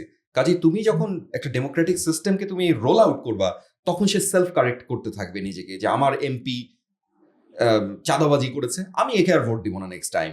That's how it gets corrected. It takes time, but that's the only way you can get rid of all the evils. হ্যাঁ, এছাড়া তুমি চাপায় দিবা কোনো কিছু। কোথা থেকে কোথায় চলে গেলাম না? তোমার প্রশ্ন ছিল হচ্ছে মানুষকে সচেতন করার ব্যাপারে। মানুষের কথা আসলে রাজনীতির একটা সম্পর্ক আছে, কিন্তু মানুষকে সচেতন করার বিষয়টা শুধুমাত্র মানে জায়গা থেকে আমি বলছি না। আপনার ধরেন, আমি যদি আবার টপিকে ফিরে আসি, শুধুমাত্র হেলথ কেয়ারের জায়গা থেকে বলছি না, প্রতিটি বিষয়। সিভিক এডুকেশনটাও খুব গুরুত্বপূর্ণ, এটাও মানুষের নাই। ওই যে আপনি যে কথাটা আপনার কথার মাঝখানে আনলেন যে আমি কিসের জন্য মনে করছি আমার সংস্কারটাই সংস্কার এবং আপনার সংস্কারটা সংস্কার নাই, ইটস বিকজ আমার বেসিক সিভিক নলেজে ঘাটতি আছে, এটা আমি মনে করছি। আসলে এডুকেশনটা তো আসলে মাস লেভেলই হওয়া দরকার। বাট যেহেতু মানে হেলথ কেয়ার নিয়ে কথা বলছিলাম, আরও একটু পার্টিকুলার যাই, আমরা তো কিছু ধরেন আপনি যদি এটা বলেন যে প্রিভেনশনের দিকে যদি নজর দিই, তাহলে প্রাইমারি হেলথ কেয়ার ইউনিটের বাইরেও একদম ছোটবেলা থেকে, একদম শিশু অবস্থা থেকে, যখন থেকে হাঁটতে চড়তে পারবে, মোটামুটি বুঝতে পারবে, তখন থেকে কিছু প্র্যাকটিস আই থিঙ্ক ডেভেলপ করার প্রয়োজন আছে। পার্সোনাল হাইজিন বিশেষ করে যদি আমরা বলি একটা জিনিস, সেই জিনিসগুলো তো এডুকেশনে আসতে হবে। এবং এই প্র্যাকটিসটা ধরেন আপনি ঢাকাতে বা একটা বড় শহরে যেভাবে ইমপ্লিমেন্ট করতে পারবেন, আপনি হয়তো বা একটা একটু প্রত্যন্ত গ্রামে সেভাবে পারবেন না, বিকজ প্যারেন্টহুডে এটার উপরে একটা ডিপেন্ড করে how the family is working. So এডুকেশনটা তো আসলে প্রত্যেকটা লেভেলেই হতে হবে। সো ওইটার প্রতি কি মানে এখন একটা জিনিস আছে, হ্যাঁ বাজেট বাড়াইলে সবকিছুতে আসলে বাজেটটা বাড়বে, বাট আপনি যে দলের কথাও বলছিলেন, এই দিকটাতে কি তারা নজর দিচ্ছে যে হেলথের যে প্র্যাকটিসগুলোর যে এডুকেশনও দিতে হবে, মাস লেভেলে ক্যাম্পেইনিং করতে হবে, ইত্যাদি ইত্যাদি? এখন এটা তো খুব বলা মুশকিল। তারা প্রথম কথা হচ্ছে ইলেকশন। কারণ আমার কাছে আমি যেভাবে মনে করি সেটা হচ্ছে যে মানে তারা যদি জিতে আসে এবং তারা যদি এগুলো ইমপ্লিমেন্ট করতে চায়, একটা মাস লেভেলে একটা এডুকেশনাল ক্যাম্পেইন করতে হবে এবং সাস্টেইনেবলি করতে হবে। এটা আমার মনে হয় যে তাদের পলিসির মধ্যে এই জিনিসগুলো আছে। বিশেষ করে মানে তারা যেভাবে, আমি এডুকেশনটা অতটা ফলো করি, বাট যেগুলো শুনেছি, যেমন বিভিন্ন ভাষা শিক্ষার কথা এসেছে, তার মানে বোঝা যাচ্ছে যে মানুষের নিডটা, আমাদের দেশে প্রচুর মানুষ দেশের বাইরে কাজ করে, এতদিন পর্যন্ত কেউ কেন বিভিন্ন ভাষা শিক্ষার কথা বললো না? তার মানে কেউ এটা ওইভাবে দেখেনি, এটা ভ্যালু অ্যাড করার যে বিষয়। না, আমার বাবাকে নিয়ে আমি সিঙ্গাপুর যাওয়ার আগে আমি ভেবেছিলাম যে একবার একসাথে আমরা দেশের বাইরে ঘুরে আসি। কলকাতা, মানে ইন্ডিয়াতে গিয়েছিলাম, আরো কয়েক জায়গায় গিয়েছিলাম। ইন্ডিয়াতে যখন আমি যাই, কলকাতাতে দেখলাম যে একটা মানে পতিত যে জায়গা, সবকিছু আমাদের মতোই, কালচার সবকিছু আমাদের মতো, নোংরা টোংরাও আছে কিছু কিছু জায়গায়, কিন্তু একটু পতিত জায়গা যেখানে আছে, একটা পুকুর পাড়ে তারা একটা চেয়ার বা একটা বেঞ্চ দিয়েছে মানুষের বসার জন্য। কেন? বিকজ তার ভোটটা দরকার, সে জানে আমাকে ইলেকশন করে জিততে হবে, মানুষকে আমার দেখাইতে হবে যে আমি কিছু ভালো কাজ করেছি। হ্যাঁ, আমাদের দেশে তো সেই মানে সেই তাড়নাটা গত 15 বছর ছিলই না। কারণ আমি জানি যে আমি যে কোনোভাবেই আমি ক্ষমতা আসবো, কেন ওখানে একটা বেঞ্চ বসাবো, কেন আমি মশক নিধন করবো, কেন আমি মানুষকে এডুকেটেড করবো, বরং মানুষ বেশি এডুকেটেড হলে আমার সমস্যা। মানুষ এডুকেটেড হলে সে কনসিয়াস হয়ে যাবে, সে তো আমাকে থাকতে দিবে না। তো একটা গণতান্ত্রিক দল যখন পরিকল্পনা করে তখন সে বাধ্য হয়েই মানুষের কথা চিন্তা করে। সে by the grace of his virtue সেটা করে না। সে চিন্তা করে ভাই আমার খুব মানে আমার ক্ষমতায় যাইতে হবে, ভাই ক্ষমতায় যাওয়ার জন্য আমার মানুষকে সার্ভ করতে হবে। আর আমি যদি এইভাবেও চিন্তা করি, মানে গণতন্ত্র বাই ইটসেলফ একটা মানুষ যে খুব ভালো হয়ে গেছে, ফেরেশতা হয়ে গেছে তা না, কিন্তু সে জানে যে সে খারাপ করতে পারবে না, তাকে আবার আসতে হবে মানুষের সামনে। সে অতটা খারাপ করতেও পারে না, অতটা খারাপ হতে পারে, একটা রেড লাইন সে অন্তত ক্রস করে না।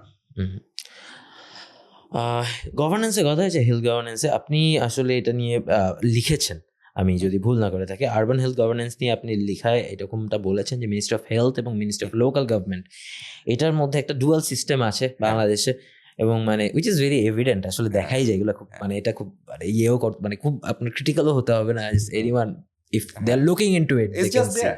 It's just there. So আপনি এটা নিয়ে একটা কথা বলেছিলেন, ডুয়াল সিস্টেমে জনগোষ্ঠী ক্লিয়ার প্রাইমারি কেয়ার ওনারশিপের বাইরে রেখে দিচ্ছে। আপনি কি এটা এক্সপ্লেইন করবেন? আমার জন্য একটু মানে ডিফিকাল্ট যে এই টার্মিনোলজিগুলো, ক্লিয়ার প্রাইমারি কেয়ার ওনারশিপ। আচ্ছা, আমাদের দেশে যে রুরাল এরিয়াতে, ইনফ্যাক্ট আমি একটা জিনিস বলি যে বিএনপির যে পলিসিটা তৈরি হয়েছে হেলথ রিলেটেড, সেখানে খুব ক্লিয়ারলি এবং বোল্ডলি একটা কথা বলা হয়েছে, যেটা বাংলাদেশের স্বাধীনতার পরে এখন পর্যন্ত কেউ এইভাবে বোল্ডলি বলার সাহস পায় নাই। সেটা হচ্ছে যে তারা আরবান এরিয়াতে প্রাইমারি হেলথ কেয়ারের স্ট্রাকচার ডেভেলপ করবে just like the rest of the country. এই কথাটা কেন এতদিন বলা হয় নাই? কারণ হচ্ছে এটা এতদিন ছিল মিনিস্ট্রি অফ লোকাল গভর্নমেন্টের আন্ডারে। Local government ministry local election organise করে, তাকে ভাই চটানো যাবে না। হ্যাঁ, কারণ আমার মিনিস্ট্রিকে হাতে রাখতে হবে, সেখানকার কর্মকর্তাদের হাতে রাখতে হবে, তার যে বন্দোবস্ত সেই বন্দোবস্তে হাত দেওয়া যাবে না। তো this the first time BNP কিন্তু ওই গোড়াতে হাত দিয়েছে। সে বলছে যে না, এটা তোর কাজ না।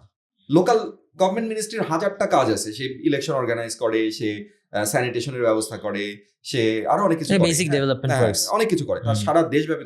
হেলথ তো তার প্রাইমারি ফোকাসই না। তো আমি কেন হেলথের মতো, তুমি শুধু ঢাকার কথা চিন্তা করো, এখানে কত প্রায় 3 কোটি মানুষ, 3.2 কোটি মানুষ বোধহয় লাস্ট আমরা দেখেছি যে এখানে আছে, মানে ওয়ার্ল্ডের সেকেন্ড লার্জেস্ট। এই যে একটা শহর, আমি কিন্তু গোটা বাংলাদেশের কথা বলছি না, এই একটা শহরে যেই পরিমাণ মানুষ আছে, পৃথিবীর অনেকগুলো দেশে এত মানুষ বসবাস করে না। তুমি কল্পনা করতে পারো যে এই একটা শহরের এই যে 3 কোটি মানুষ, এই মানুষগুলোর প্রাথমিক স্বাস্থ্যের দায়িত্ব স্বাস্থ্য মন্ত্রণালয়ের হাতেই নাই? মানে মানে এটা কি পারসিভ করা যায় এরকম একটা জিনিস যে এটা হইতে পারে? কারণ প্রাইমারি হেলথ কেয়ারের মানুষের 80% নিড হচ্ছে প্রাইমারি হেলথ কেয়ার। আমরা তো হাসপাতালে নিতে দেখি, কিন্তু মানুষের তো সবসময় সারা জীবনে তুমি কয়বার হাসপাতালে ভর্তি হয়েছো? কিন্তু তুমি হয়তো পাশের দোকান থেকে তুমি ওষুধ কিনে খাইছো অসংখ্যবার, তুমি মনেও করতে পারবা না। তোমার অসুখ, জ্বর হয়েছে, তোমার পেটে ব্যথা হয়েছে, তোমার চোখে সমস্যা হয়েছে, যেটাই হোক, আমরা কিন্তু প্রাইমারি হেলথ কেয়ারটা সবসময় নিই। অথচ এই প্রাইমারি হেলথ কেয়ারটা কিভাবে একটা শহরে দেওয়া হবে তার দায়িত্ব দেওয়া আছে এমন একটা মিনিস্ট্রির হাতে, যে মিনিস্ট্রির কাজ হেলথ না, সে হেলথ নিয়ে ভাবে না, সে হেলথ নিয়ে তার প্রায়োরিটি নাই। সে আবার বিভিন্ন এনজিওর কাছে এই দায়িত্বটা দিয়ে রেখেছে কাজ করার জন্য। সেই এনজিওগুলো নিজের প্রায়োরিটি অনুযায়ী, নিজের স্বার্থ অনুযায়ী, যদি এনজিওকে দিয়ে কাজ হতো তাহলে গোটা দেশে আমার তো মিনিস্ট্রি অফ হেলথের দরকারই ছিল না। আমি কতগুলো এনজিও করে তার উপর দায়িত্ব দিতাম। এনজিওর কাজ হতো it's like a Band-Aid solution. তোমার একটা জায়গায় কেটে গেছে, সেখানে সে একটা ব্যান্ড-এইড লাগিয়ে দিবে, কিন্তু সে কখনোই তোমার সোসাইটিকে, হেলথ সিস্টেমসকে ইমপ্রুভ করতে পারে না, এটা তার কাজও না। তো এই জায়গাতে ডিজিএইচএস কে দিয়ে আসলে কি পুরোটা করানো সম্ভব? ডিজিএইচএস কে দিয়ে করানো সম্ভব কিনা আমি এই উত্তরেও যাব না, কিন্তু লোকাল গভর্নমেন্টের হাত থেকে এটাকে বের করে আনতে হবে। এটা এখন তুমি কিভাবে করবে? তুমি কি ডিজিএইচএস এর মতো আরেকটা ডিরেক্টরেট অফ আরবান হেলথ করতে পারো। তুমি ডিজি হেলথের আন্ডারে আরবান হেলথ ইউনিট করতে পারো। There could be many other ways you can address this. And সেখানে আমার কথা হচ্ছে সলিউশন তোমরা বের করো, সলিউশন স্টেক হোল্ডাররা বের করবে। আমি শুধু বলতে পারি অন প্রিন্সিপাল, লজিক্যালি, হ্যাঁ, যার হেলথ নিয়ে কোনো কনসার্ন নাই, সে কিভাবে 3 কোটির বেশি মানুষের, ইনফ্যাক্ট সারা বাংলাদেশ ধরলে আরো বেশি, আমি শুধু একটা শহরের কথা বলছি, যে সেই শহরের হেলথের প্রাইমারি হেলথ কেয়ার অর্থাৎ 80% হেলথের দায়িত্ব তার নাই টোটালি। তো কিভাবে এই দেশের মানুষের বা শহরের মানুষের হেলথের ইমপ্রুভমেন্ট হবে? আমাদের গায়ে লাগে না, আমরা ইউনাইটেডে চলে যাচ্ছি, এভার কেয়ারে চলে যাচ্ছি, বা যে কোনো একটা ভালো হাসপাতালে চলে যাচ্ছি, প্রাইভেট ক্লিনিকে চলে যাচ্ছি, অথবা একজন ডক্টরের কাছে আমি অ্যাপয়েন্টমেন্ট নিয়ে চলে যাচ্ছি। কিন্তু যে মানুষটা বস্তিতে বসবাস করে তার জন্য তো কোনো প্রাইমারি হেলথ কেয়ারের কোনো ব্যবস্থাই নাই। ওই এনজিও ক্লিনিকে যেতে হয়, যেটা তার নিজের প্রায়োরিটি অনুযায়ী সে সার্ভিসটা দেয়। আমি বলছি না তারা খারাপ সার্ভিস দেয়, বাট এটা তো তার আসলে এরিয়া না, মানে এটা তো তার আসলে প্রায়োরিটি হওয়ার কোনো কারণ নাই, এবং এটা তো ব্যান্ডেড সলিউশন, এভাবে বছর পর বছর চলতে পারে না, কিন্তু চলে আসে। এটাই আমি মিন করেছি যে আমাদের আসলে মানে শহরের স্ট্রাকচার নাই। শহরে যেটা আছে যে আরবান হেলথ ডিসপেন্সারি আছে কোনো কোনো কোনো কোনো জায়গায়, তাও খুবই বিক্ষিপ্ত বিচ্ছিন্নভাবে। তোমার কোথাও কি তুমি যেমন গ্রামে নিশ্চয়ই গিয়েছো, সেখানে তোমার উপজেলা হেলথ কমপ্লেক্স চোখে পড়েছে, ইউনিয়ন সাব সেন্টার চোখে পড়েছে। ঢাকা শহরে কোথাও এরকম কিছু চোখে পড়েছে কখনো? না। তাহলে ঢাকার মানুষ কি অসুস্থ হয় না? তাদের কি উপজেলা হেলথ কমপ্লেক্সে যাওয়ার প্রয়োজন হয় না? ঢাকা মানুষের তো বড় হাসপাতাল আছে যাওয়ার কিন্তু জন্য। সেটা তো তোমার আমার জন্য। তো গণমানুষের কথা তাহলে চিন্তা করলেই গণমানুষের জন্য যে ঢাকা মেডিকেল, সোহরাওয়ার্দী মেডিকেল, সেটা তো টার্সিয়ারি কেয়ার দেয়। হুম। তুমি যদি ওখানে But প্রাইমারি কেয়ার primary, জন্য হ্যাঁ। যাও, তাহলে তো তোমার ওইটা একটা ইনএফিশিয়েন্ট সিস্টেম হলো। হয়তো তারা তোমাকে ট্রিটমেন্ট দিয়ে দেবে ইমার্জেন্সিতে বা আউটডোরে, but that's not the optimum solution. আর জি। ঢাকা শহরের একটা কর্নারে, মানে এখন কর্নারেই পড়ে গিয়েছে ঢাকা মেডিকেল কলেজ। এখন আরো কিছু বড় বড় হাসপাতাল হয়েছে অবশ্য, কিন্তু তারা কখনোই ঢাকা শহরের মতো এরকম 3 কোটির উপরে জনসংখ্যা অধ্যুষিত একটা শহরের কোটি কোটি মানুষের প্রাথমিক স্বাস্থ্য সেবা 7-8টা এরকম পাবলিক হসপিটাল দিয়ে হয় না। এখানে আমার প্রত্যেকটা থানায়, আমার এই যেমন গ্রাম অঞ্চলে যেরকম আছে উপজেলা হেলথ কমপ্লেক্স আছে, এরকম হেলথ কমপ্লেক্স আমার থাকতে হবে। ওয়ার্ড লেভেলে আমার প্রাথমিক স্বাস্থ্য সেবা দেওয়ার ব্যবস্থা থাকতে হবে। সেখানে যদি তারা ম্যানেজ করতে না পারে, তখন সে রেফার করে দিবে ঢাকা মেডিকেল কলেজে, কুর্মিটোরা জেনারেল হসপিটালে, বা এরকম হসপিটালগুলোতে তারা রেফার করবে। রেফারের কথা যে বললেন, রেফারে আরেকটা সমস্যা আছে আমার মনে হয়।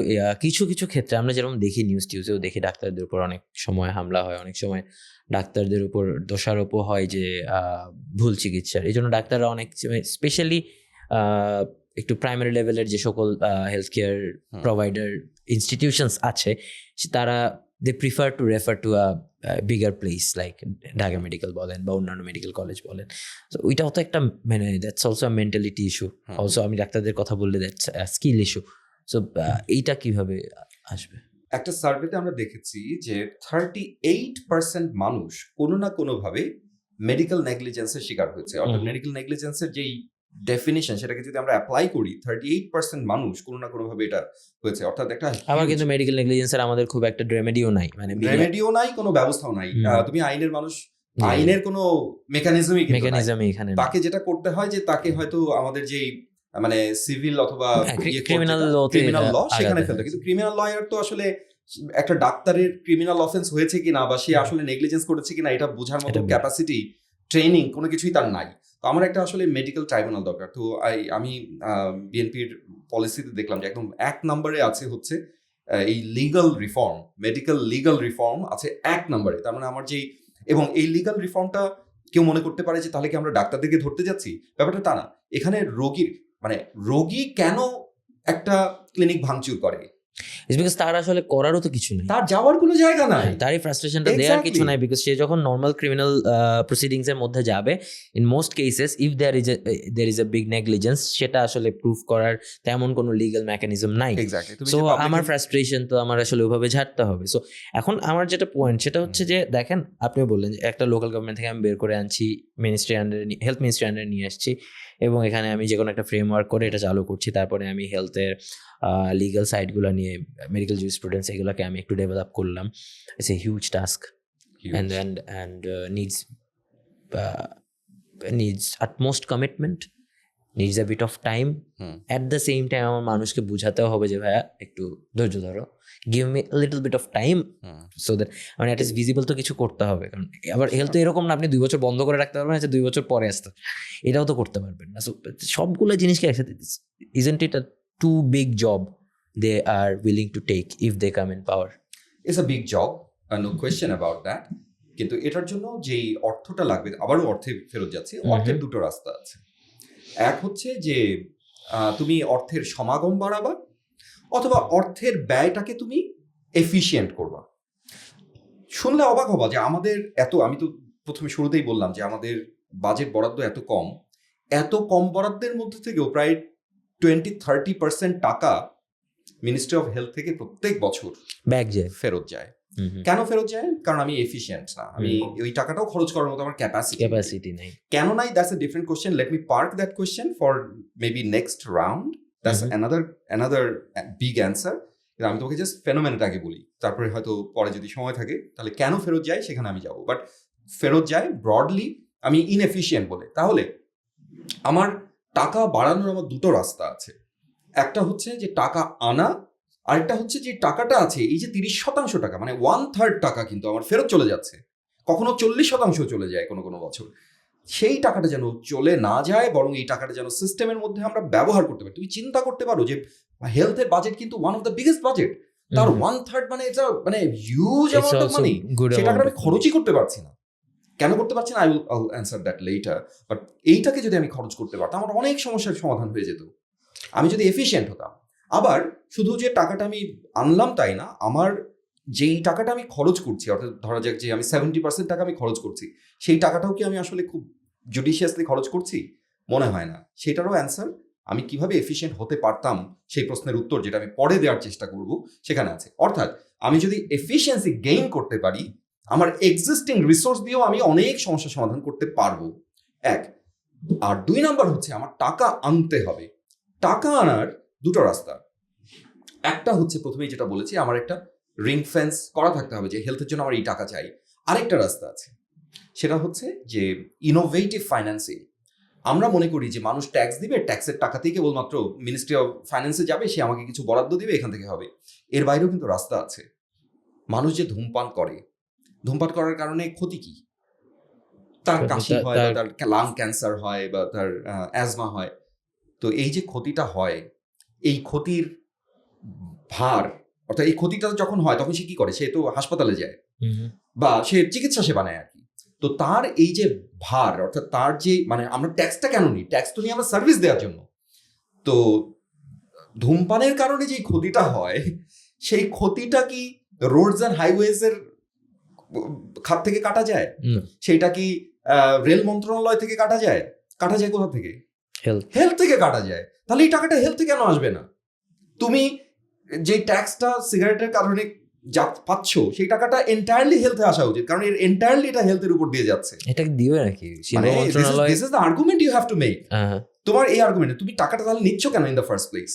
তুমি নিচ্ছ তোমার সরকারের কাজ চালানোর জন্য, মানে বেসিক্যালি নিচে তো হেলথ হ্যাজার্ড, এটা হ্যাজার্ডাস ফর দ্য হেলথ। এইজন্য তো যেই জিনিসটা তোমার হেলথে হ্যাজার্ড করে, তার টাকা তুমি হেলথে নিয়ে আসো, huge amount of money. But then again ধরেন শিল্প মন্ত্রণালয়ের সিদ্ধান্ত নিল যে দে আর ভেরি জেনারেস, তারা এটাতে যাবে না। সরকার কি বললেন, আপনি দিয়ে দেন হেলথে, বাট ক্যাপাসিটি বিল্ডিং এর প্রশ্ন তখন আসছে। এক্স্যাক্টলি, মানে ওগুলো তো আমাদের করতেই হবে। বাট আমি তোমাকে বলছিলাম যে অ্যান্সার আছে, অ্যান্সার নাই তা না। তারপর আমরা আরো অ্যান্সার আছে যেগুলো অতটা মানে ক্লিয়ার না। যেমন আমরা মোবাইলে ফোন করছি, পৃথিবীর অনেক দেশে এটাকে বলে ইউনিভার্সাল হেলথ কভারেজ সারচার্জ। আমি ফোন করছি, সেই ফোন থেকে যদি আমার 1 পয়সা করে কেটে রাখা হয় প্রত্যেকটা কল থেকে, আমার গায়েও লাগবে না, সেই টাকাটা আমি হেলথে আমি করবো। কারণ হেলথ তো আসলে কোনো লাক্সারি না ভাই, এটা জীবন, ইটস অ্যাবাউট লাইফ। বাংলাদেশের 30% মতো বাচ্চা, এখন কমে আসছে, 25% হয়েছে, খর্বাকৃতি হয়ে জন্মগ্রহণ করে। তোমার মনে হতে পারে খর্বাকৃতি হলে সমস্যা কি? একটু খাটো হয়েছে আর কি, বিয়ের বাজারে হয়তো তার একটু সমস্যা হতে পারে, দ্যাটস অল। বাট নো, খর্বাকৃতি মানে তোমার শুধুমাত্র শরীর খর্বাকৃত হয় না, তোমার ব্রেনও খর্বাকৃতি হয়েছে। এবং এই ব্রেনের গ্রোথ যদি প্রপারলি না হয়, এবং 2 বছরের মধ্যে, মানে জন্মের 2 বছরের মধ্যে যদি এটাকে অ্যাড্রেস করা না যায়, অর্থাৎ মায়ের পেট, আমরা বলি যে ফার্স্ট 1000 ডে উইন্ডো পিরিয়ড বলে এটাকে, মায়ের পেটের ওই 9 মাস এবং জন্মের পরের যেই সময়টা, সব 2 বছর, এই সময়টাকে তুমি যদি যোগ দাও, তুমি দেখবে 1000 দিন হয়। এই 1000 দিনে যদি আমি এই সমস্যার সমাধান করতে না পারি, জীবনে সারা জীবন, এরপরে তুমি 3 বছর বয়স থেকে তার পোলাও, বিরিয়ানি, কোরমা, তুমি দুনিয়ার যাবতীয় খাবার খাও, তার ওই সমস্যার সমাধান হবে না। এটাকে বলে ইররিভার্সিবল ড্যামেজ। অর্থাৎ ড্যামেজটা যে হয়ে গেছে, এই ড্যামেজটা ইররিভার্সিবল। এটাকে তুমি সারা জীবন তুমি মানে পোলাও কোরমা খাওয়ায় তুমি এটা তুমি সলভ করতে পারবা না actually. So that's why, in fact এইটাও কিন্তু বিএনপির পলিসিতে আছে। যিনি এই পলিসিগুলো নিয়ে কাজ করছেন, doctor Ziauddin Haider, he has a very good public health nutritionist. Possibly সেই কারণেই হয়তো নিউট্রিশনের উপরে, বিশেষ করে ফার্স্ট 1000 ডে-কে বিএনপির পলিসির মধ্যে একদম স্পেসিফিক ভাবে বলা আছে। তুমি যদি মূল ডকুমেন্টটা পড়ো। হ্যাঁ, আজিয়া ভাই আমাদের এখানে এসেছিলেন, so we had a chance to have. তো মানে তখন যদিও এটা তখনও এটা একদম ফিক্সড হয়নি, তখন উনি বলছেন যে আরো অনেক কিছু আছে এটা এগুলা জানতে এই পারবো। 1000 ডের দায়িত্ব সরকারের, যে আমি 1000, আমি তার সারা জীবনের দায়িত্ব আমার নেওয়ার দরকার নাই, আমি 1000 আমি 1000 দিনের দায়িত্ব আমি নিব, দেন গোটা জীবন তুমি তাকে চেষ্টা করেও আর মানে অপুষ্টিতে ভুগাইতে পারবে না, সে ওই পিরিয়ডটা সে ওভারকাম করে ফেলছে। তার মানে দেখো তোমার কিন্তু এটাকে বলা হয়, মানে পাবলিক হেলথের পরিভাষায় এটাকে বলা হয় উইন্ডো অফ অপরচুনিটি। কেন? এইটা অনেকে ভাবতেছে 1000 দিন, মাই গড, এখানে যদি খারাপ কিছু হয়, কিন্তু দেখো এটা কিন্তু উইন্ডো অফ অপরচুনিটি। কেউ যদি বলতো তোমার সারা জীবন খাওয়াইতে হবে, একদিন না খেলে তোমার অপুষ্টি হবে, তুমি চিন্তা করতে পারো যে আমাদের লাইফটা কেমন হইতো? তুমি শুধু ওই 1000 দিন তাকে পুষ্টি দিবা, সারা জীবন তোমার আর কিছু করতে হবে না, সে নিজে বেঁচে পড়তে থাকবে। তো ওইটুকুনের দায়িত্ব আমরা কেন নিই না? এই পলিসিগুলো কেন আমরা নিই না? এই চিন্তাগুলো কেন আমরা করি না? এটা তো খুব কঠিন কিছু না। 1000 দিনের দায়িত্ব নিয়ে কি খুব বড় কিছু? আমরা মানে পদ্মা ব্রিজ বানিয়ে ফেলছি, এই বানিয়ে ফেলছি, স্যাটেলাইট পাঠাচ্ছি, আর একটা দেশের মানুষের 1000টা দিনের দায়িত্ব আমি নিতে পারবো না?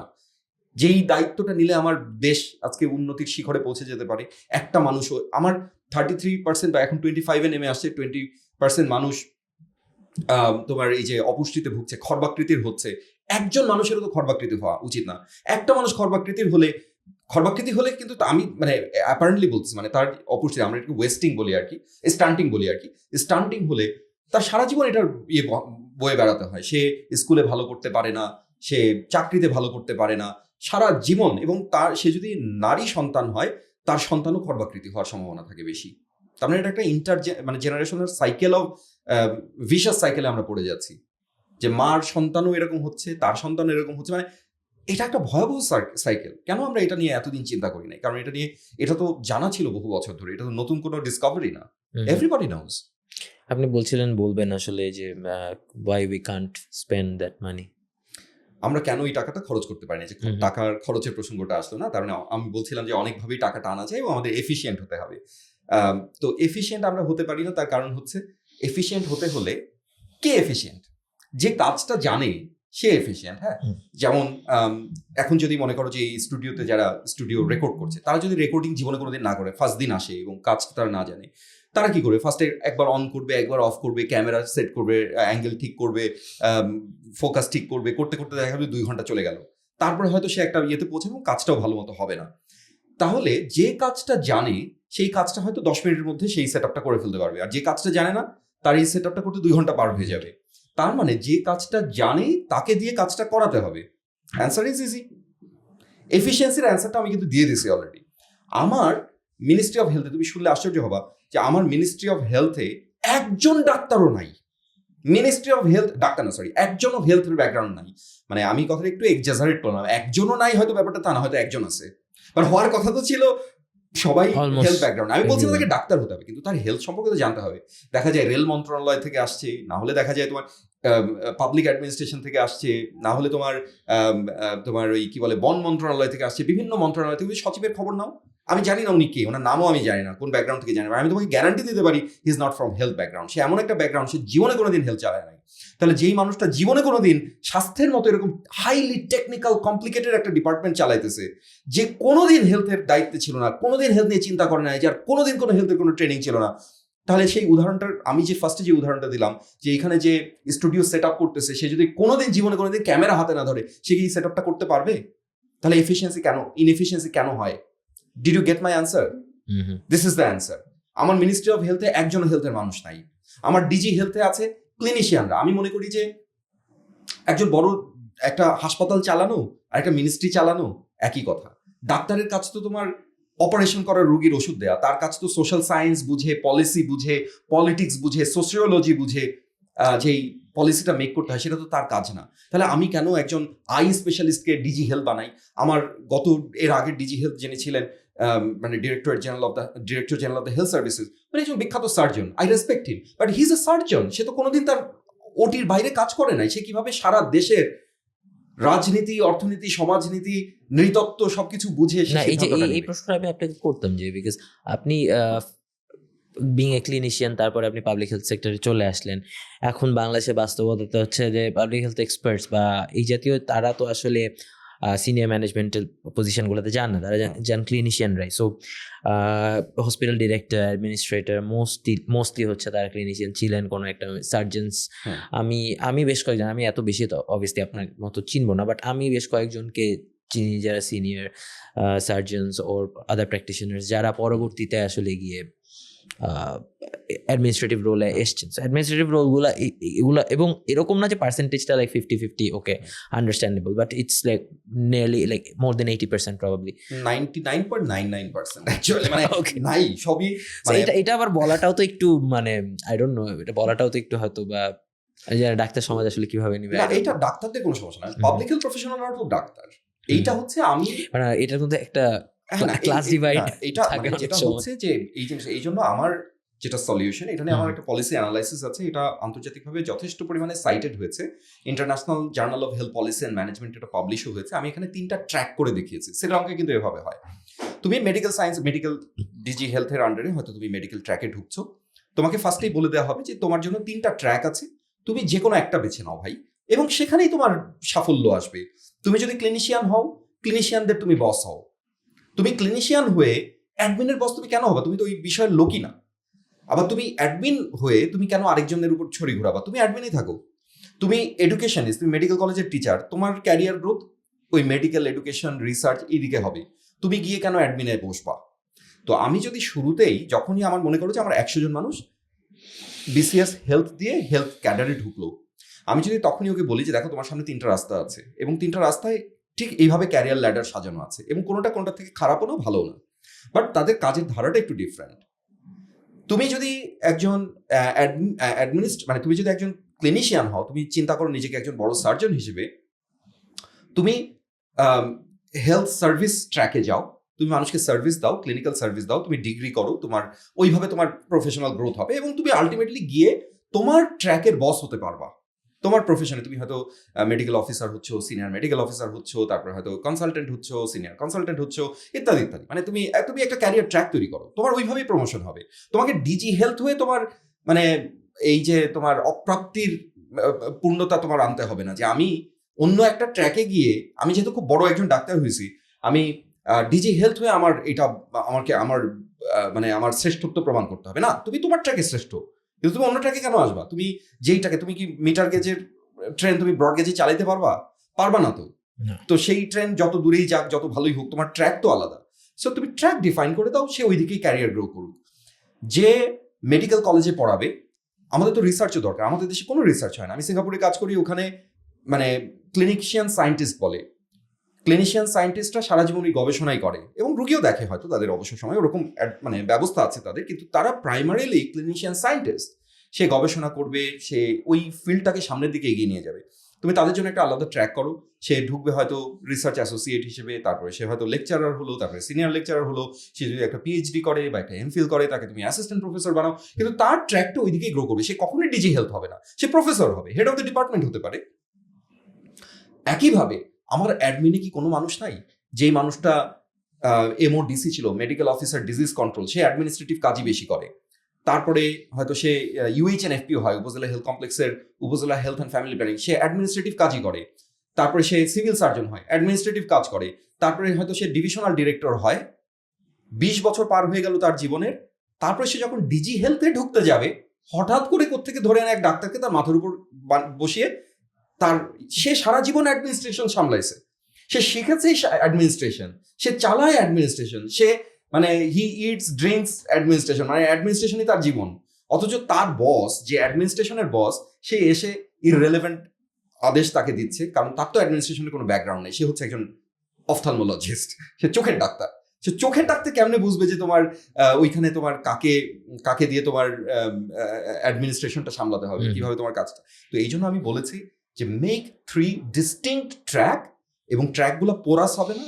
কিন্তু যদি মনে করো একজন clinician at certain point of his life, যদি হিজ অর হার লাইফ, সে হয়তো অ্যাডমিনিস্ট্রেটিভ একটা ন্যাক অর্জন করলো, একটা ডিগ্রি করলো, পিএইচডি করলো, বা হাউএভার তার ইন্টারেস্ট গ্রো করলো, তাকে আমরা এক্সেপশনাল কেস হিসেবে সেখানে আমরা ট্রিট করতেই পারি।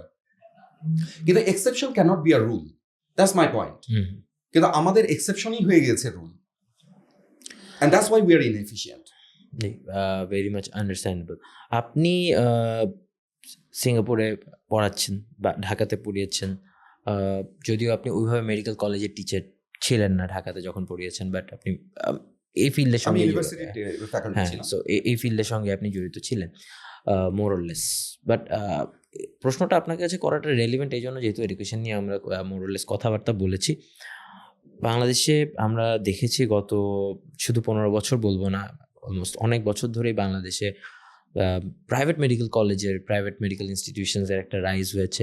এগুলো কোয়ালিটি নিয়ে যথেষ্ট প্রশ্ন আছে। অনেক সময় দেখেছি আমরা কিছু কিছু মেডিকেল কলেজকে বন্ধ করে দিতে, পরবর্তীতে আবার কিছু কিছু মেডিকেল কলেজ এসছে, এখান থেকে অনেক ডাক্তার বেরোচ্ছে, মানে ডাক্তার প্রতি বছর হয়তো বা আমাদের যতটুকু দরকার ওই পরিমাণে বের হচ্ছে না, বাট স্টিল যারা বের হচ্ছে তারা তো এফিসিয়েন্ট না। এই এফিসিয়েন্সি কোয়েশ্চেনটা কিন্তু শুধুমাত্র আমরা যেগুলো নিয়ে আলাপ করলাম এগুলোর কারণে না, ইটস বিকজ আই জাস্ট, মানে আমার কিছু টাকা পয়সা আছে বা কিছু লিঙ্কস আছে, I created or launched a medical college. এখানে পরের বছরে স্টুডেন্টস ভর্তি হলো যারা অনেক হাই টিউশন ফি নিয়ে ভর্তি হলো, and আমি কিছু টাকা বানালাম, বাট এটাতে কোনো কোয়ালিটি কন্ট্রোল নাই, কিছু নাই। So how do you see it? এই সমস্যাটা শুধুমাত্র মেডিকেল সেক্টরেই না, এটা আমাদের জেনারেল সেক্টর মানে এডুকেশন সেক্টরে এই প্রবলেমটা আছে। আমরা যে এত মাস্টার্স উৎপাদন করছি, আমাদের কি এতগুলো মাস্টার্স আসলে দরকার আছে কি? না, মাস্টার ডিগ্রি নিয়ে কথাটা এখন এইটা নিয়ে আলাপ করলে আবার অনেক কিছু অনেক আমি বলতে চাচ্ছি যে হেলথ ব্যাপারটা শেয়ার করি যে আমার কোয়ালিটিটা আমার কিন্তু এনশিওর করছি না। আমি যেটা হচ্ছে আমার ডাক্তার বানাইতে হবে, আমি ডাক্তার যেমন তেমন করে বানিয়ে দিচ্ছি, কিন্তু সেই ডাক্তার বানানোর ক্যাপাসিটি আমার আছে কিনা, যে ডাক্তার হচ্ছে তার মেডিকেল কলেজে আসলে আমি আমার নিজের মেডিকেল কলেজে কথা বলতে পারি। আশা করি দিনাজপুর মেডিকেল কলেজ এখন অনেক দূরে এগিয়েছে, আমরা তখন খুব নতুন, আমরা 10th ব্যাচ ছিলাম। প্যাথোলজি এবং মাইক্রোবায়োলজিতে আমাদের মানে 2 বছর পড়তে হয়, আমরা 2 মাসে সিলেবাস কমপ্লিট করেছি। আরেকটা মেডিকেল, যেহেতু আমাদের ফার্স্ট প্রফেশনাল পরীক্ষা দিতে, সেকেন্ড প্রফেশনাল পরীক্ষা দিতে হবে, ওই বিষয়ের কোনো টিচার নাই। অন্য একটা মেডিকেল, ময়মনসিংহ মেডিকেল কলেজ থেকে 2 জন টিচারকে মানে জাস্ট ভাড়ায় খাটানোর মতো করে নিয়ে এসে 2 মাসের মধ্যে আমাদের সিলেবাসটা শেষ করা হয়েছে। তো আমরা কি শিখেছি? যেই জিনিস 2 মাসে শেষ করা হয়েছে তার জন্য কি 2 বছর লাগে? আর যদি 2 বছর লাগে সেটা কি 2 মাসে কোনোদিন শেষ করা যায়? তার মানে আমার কোয়ালিটি কখনোই ভালো হয় নাই। তো এইভাবে কেন হবে? আমি কেন এমন ডিসিশন নিব যে আমার মেডিকেলে আমি যেই বিষয়টা পড়াতে পারছি না সেই বিষয়ে আমি সেরকম মেডিকেল কলেজ খুলবই কেন? আর যদি খুলি আমি সেটা কেন এনশিওর করবো না যে আমার সেই জিনিসটা আছে? তো এই বিষয়গুলো কিন্তু আমাদের মেডিকেল কলেজগুলোতে আছে। এটা শুধু প্রাইভেটের কথা তুমি বলছো, কিন্তু এটা পাবলিকেও এই প্রবলেমটা ছিল। অ্যাটলিস্ট আমি যখন ডাক্তার হয়েছি তখন ছিল। এখনো অনেক বেশি মেডিকেল হয়েছে, কাজেই হয়তো দিনাজপুর মেডিকেল কলেজ সেই স্তর থেকে উঠে এসেছে, কিন্তু অনেক মেডিকেল কলেজ তৈরি হয়েছে, বহু গুণে তৈরি হয়েছে, সেখানে ডেফিনেটলি এই কোয়ালিটি ডেফিসিয়েন্সিটা আছে। আর প্রাইভেটের কথা তো নাই বললাম, যে প্রাইভেটে আমার ওইটা দেখার মতো, অর্থাৎ তার কম্পিটেন্সিটা হচ্ছে সবচেয়ে বড় কথা। আমরা মনে করি যে ডিগ্রি অর্জন করাটাই হচ্ছে বড় কথা, কিন্তু আসলে ডিগ্রি তো আসলে কিছু না। ডিগ্রি হচ্ছে আমাকে একটা সার্টিফিকেট দেয়া, আমার গাড়ি চালানোর সার্টিফিকেট আছে কিনা ডিগ্রি হচ্ছে সেটা বলে, কিন্তু গাড়ি তো আর সে চালায় দিবে না, গাড়ি আমাকে চালাতে হবে। তো ডিগ্রি আমাকে দেওয়া হচ্ছে, কিন্তু আমি আসলে ওই কাজের যোগ্য কিনা সেটা ভেরিফাই করার কোনো উপায় নাই। তো আমার কাছে মনে হয় যে প্রথম কথা হচ্ছে যে তোমার অ্যাক্রেডিটেশনটা খুব স্ট্রং হতে হবে, যেখানেই কোনো পাওয়া যাবে, মানে যেই মানে স্ট্যান্ডার্ড, কোয়ালিটি স্ট্যান্ডার্ড যেখানে ফলো করবে সেটা বন্ধ করে দিতে হবে বা সেটা একটা বিকল্প ব্যবস্থা করতে হবে। আর আমার পেডাগজিটা উন্নত করতে হবে। আমি তোমাকে এর আগের উদাহরণ যেটা বললাম, যে আমার যদি মেডিকেল এডুকেশন ট্র্যাক আমি আলাদা করে দিতাম, সে সারা জীবন ওটা নিয়ে চিন্তা করতো যে আমার তো মেডিকেল এডুকেশন ইমপ্রুভ করা লাগবে, তার ধ্যান জ্ঞান সাধনা ওটা হলো, কিন্তু সে এখন সেটা করে না। সে মেডিকেল হয়তো লেকচার হিসেবে ঢুকে সে চিন্তা করে আমি প্রমোশনটা নিয়ে আমি ডিজি হেলথে ঢুকবো, বা আমি একটা সার্জন হবো অন্য একটা জায়গায় গিয়ে। তার তো ধ্যান জ্ঞান ওটা থাকে না, সে তো ওইটা নিয়ে চিন্তাও করে না।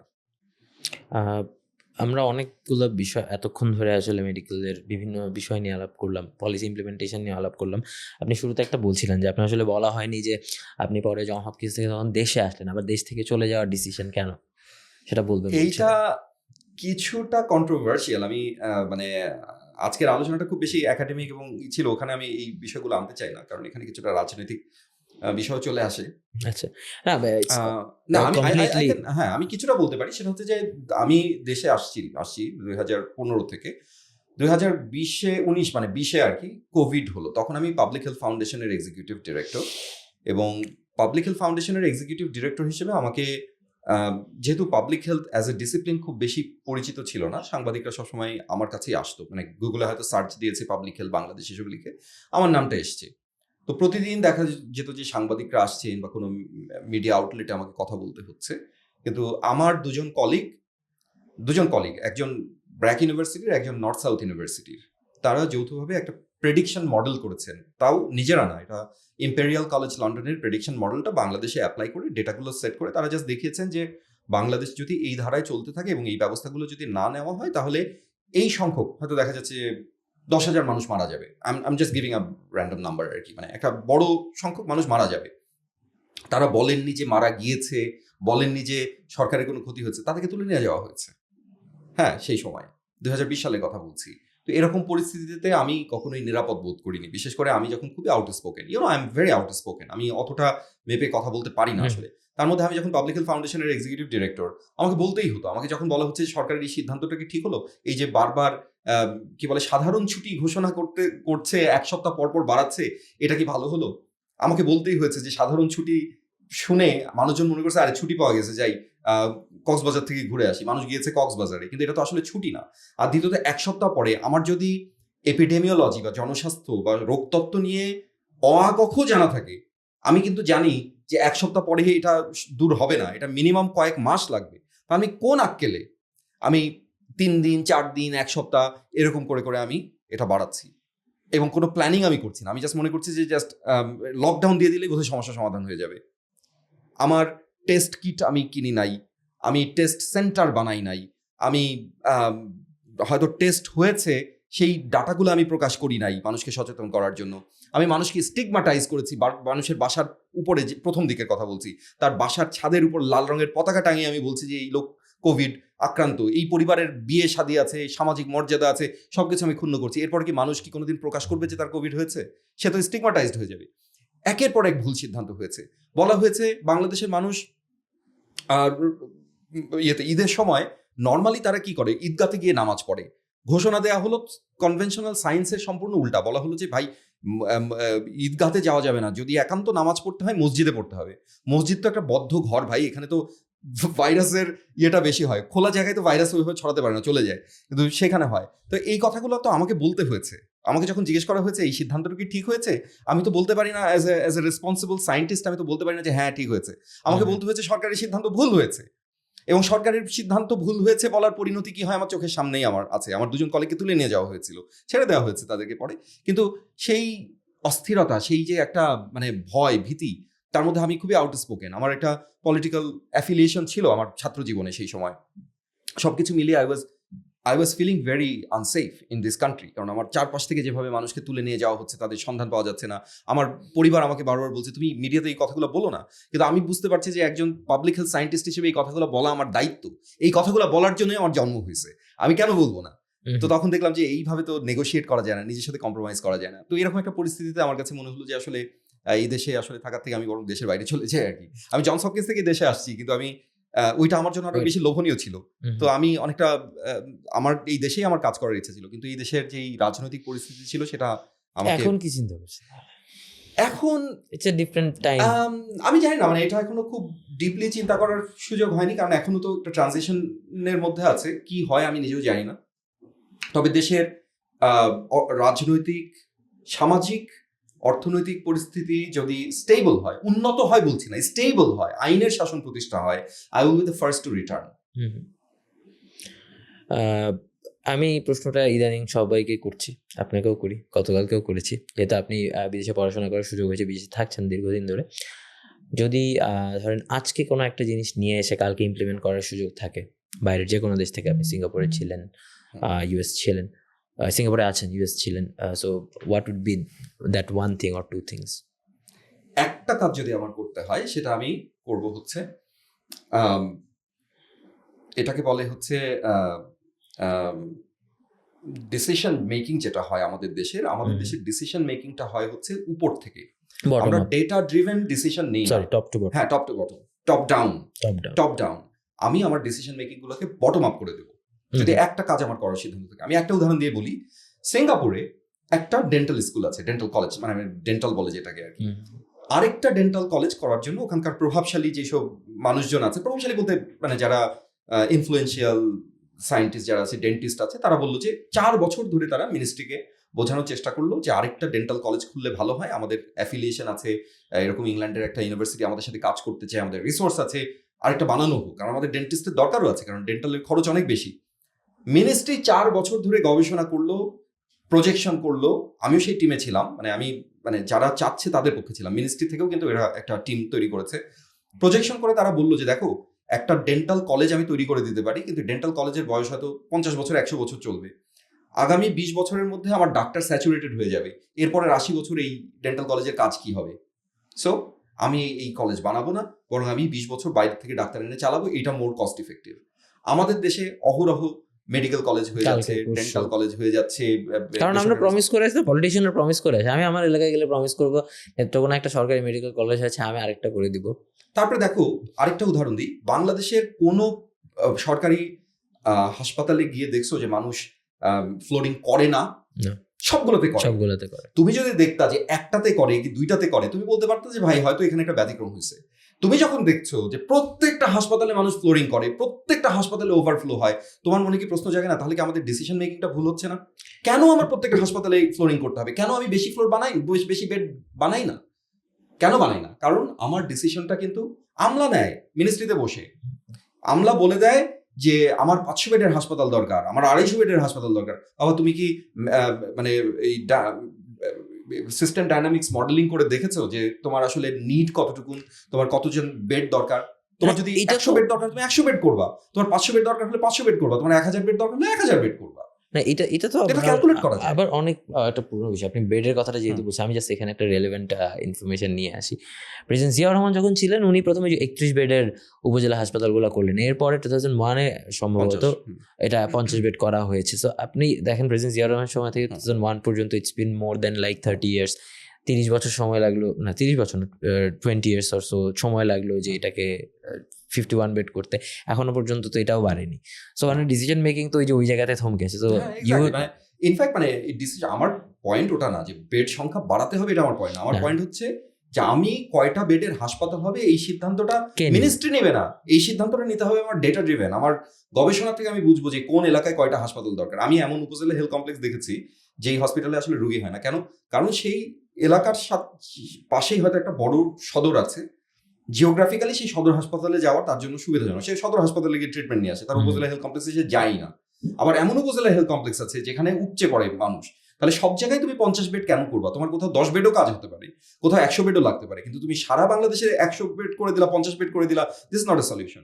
লাস্ট এক্সাম্পলটা দিই, মেহেন্দিগঞ্জ উপজেলাতে আমি গিয়েছি একটা গবেষণার কাছে। সেখানে আমি দেখলাম যে সেখানে তাদের অনেক রকমের সীমাবদ্ধতা আছে, ওষুধ নেই, হাসপাতালটা একদম মানে পলিস্তারা খসে গিয়েছে, তারপরে ডাক্তার থাকে না, ইত্যাদি ইত্যাদি। কিন্তু সেখানে একটা ঝাঁ চকচকে একটা অ্যাম্বুলেন্স আছে, অথচ এই অ্যাম্বুলেন্স চালানোর জায়গাও নাই। আমার আশ্চর্য লাগছে, অ্যাম্বুলেন্সটাকে এই দ্বীপে আনলো কিভাবে? এটা একটা দ্বীপ, মেহেন্দিগঞ্জ একটা দ্বীপ, তো দ্বীপের মধ্যে তুমি অ্যাম্বুলেন্স দিয়ে করবা কি? তোমার তো রুগী পাঠাতে হবে বরিশালে। তার মানে কোনো একটা প্রজেক্ট থেকে টাকা আসছে যে সবার জন্য অ্যাম্বুলেন্স কেনা হবে, সব উপজেলার জন্য একটা করে অ্যাম্বুলেন্স কিনেছে। কেউ এই প্রশ্নটা করে নাই যে ওখানে তো অ্যাম্বুলেন্স দরকার নেই, ওখানে আমার একটা সি ট্রাক দরকার, বা সি অ্যাম্বুলেন্স দরকার, ওয়াটার অ্যাম্বুলেন্স দরকার। এইটাই আমার পয়েন্ট, যে তোমার সিদ্ধান্ত উপর থেকে আসবে না, তোমার সিদ্ধান্ত নিচের থেকে। একটা গাছ যেভাবে নিচের থেকে বড় হয় আস্তে আস্তে, তোমার সিদ্ধান্তগুলো নিচের থেকে উঠে আসবে, উপর থেকে না। অনেক ধন্যবাদ। আমরা আপনার থেকে অনেক কিছু জানলাম, হেলথ নিয়ে আসলে কি কি করা উচিত কোন জায়গাতে, অথবা এডুকেশন নিয়ে অনেক কিছু জানলাম, তবে আরো অনেক কিছু জানতে পারতাম। মানে আমাদের সময় স্বল্পতা, সবকিছু বিবেচনা করতে হবে। আমাদের জন্য কিছু বলে যেতে চান কিনা, বা কাউন্টার ন্যারেটিভ? না, আমি প্রথমে অ্যাপ্রিশিয়েট করতে চাই যে এই যে কনভারসেশনের সুযোগটা, এটা খুব গুরুত্বপূর্ণ। আমরা আসলে গত 15 বছর কথা বলার সুযোগ পাইনি। কথা বললে আমাকে মেপে বলতে হয়েছে, অথবা কারো মন জোগানোর জন্য আমার স্বার্থে কথা বলতে হয়েছে। এই প্রথম হয়তো আমরা নিঃশ্বাস নিয়ে মুক্ত বাতাসে কথা বলতে পারছি মুক্তভাবে। এই জিনিসটার সর্বোচ্চ সদ্ব্যবহার আমাদের করা দরকার, এবং সেটার জন্য তোমাদের এই ইনিশিয়েটিভটা একটা চ্যানেল হতে পারে। So I really appreciate that. Thank you ভাই, আমাদেরকে সময় দিয়েছেন সেজন্য আসলে ধন্যবাদ।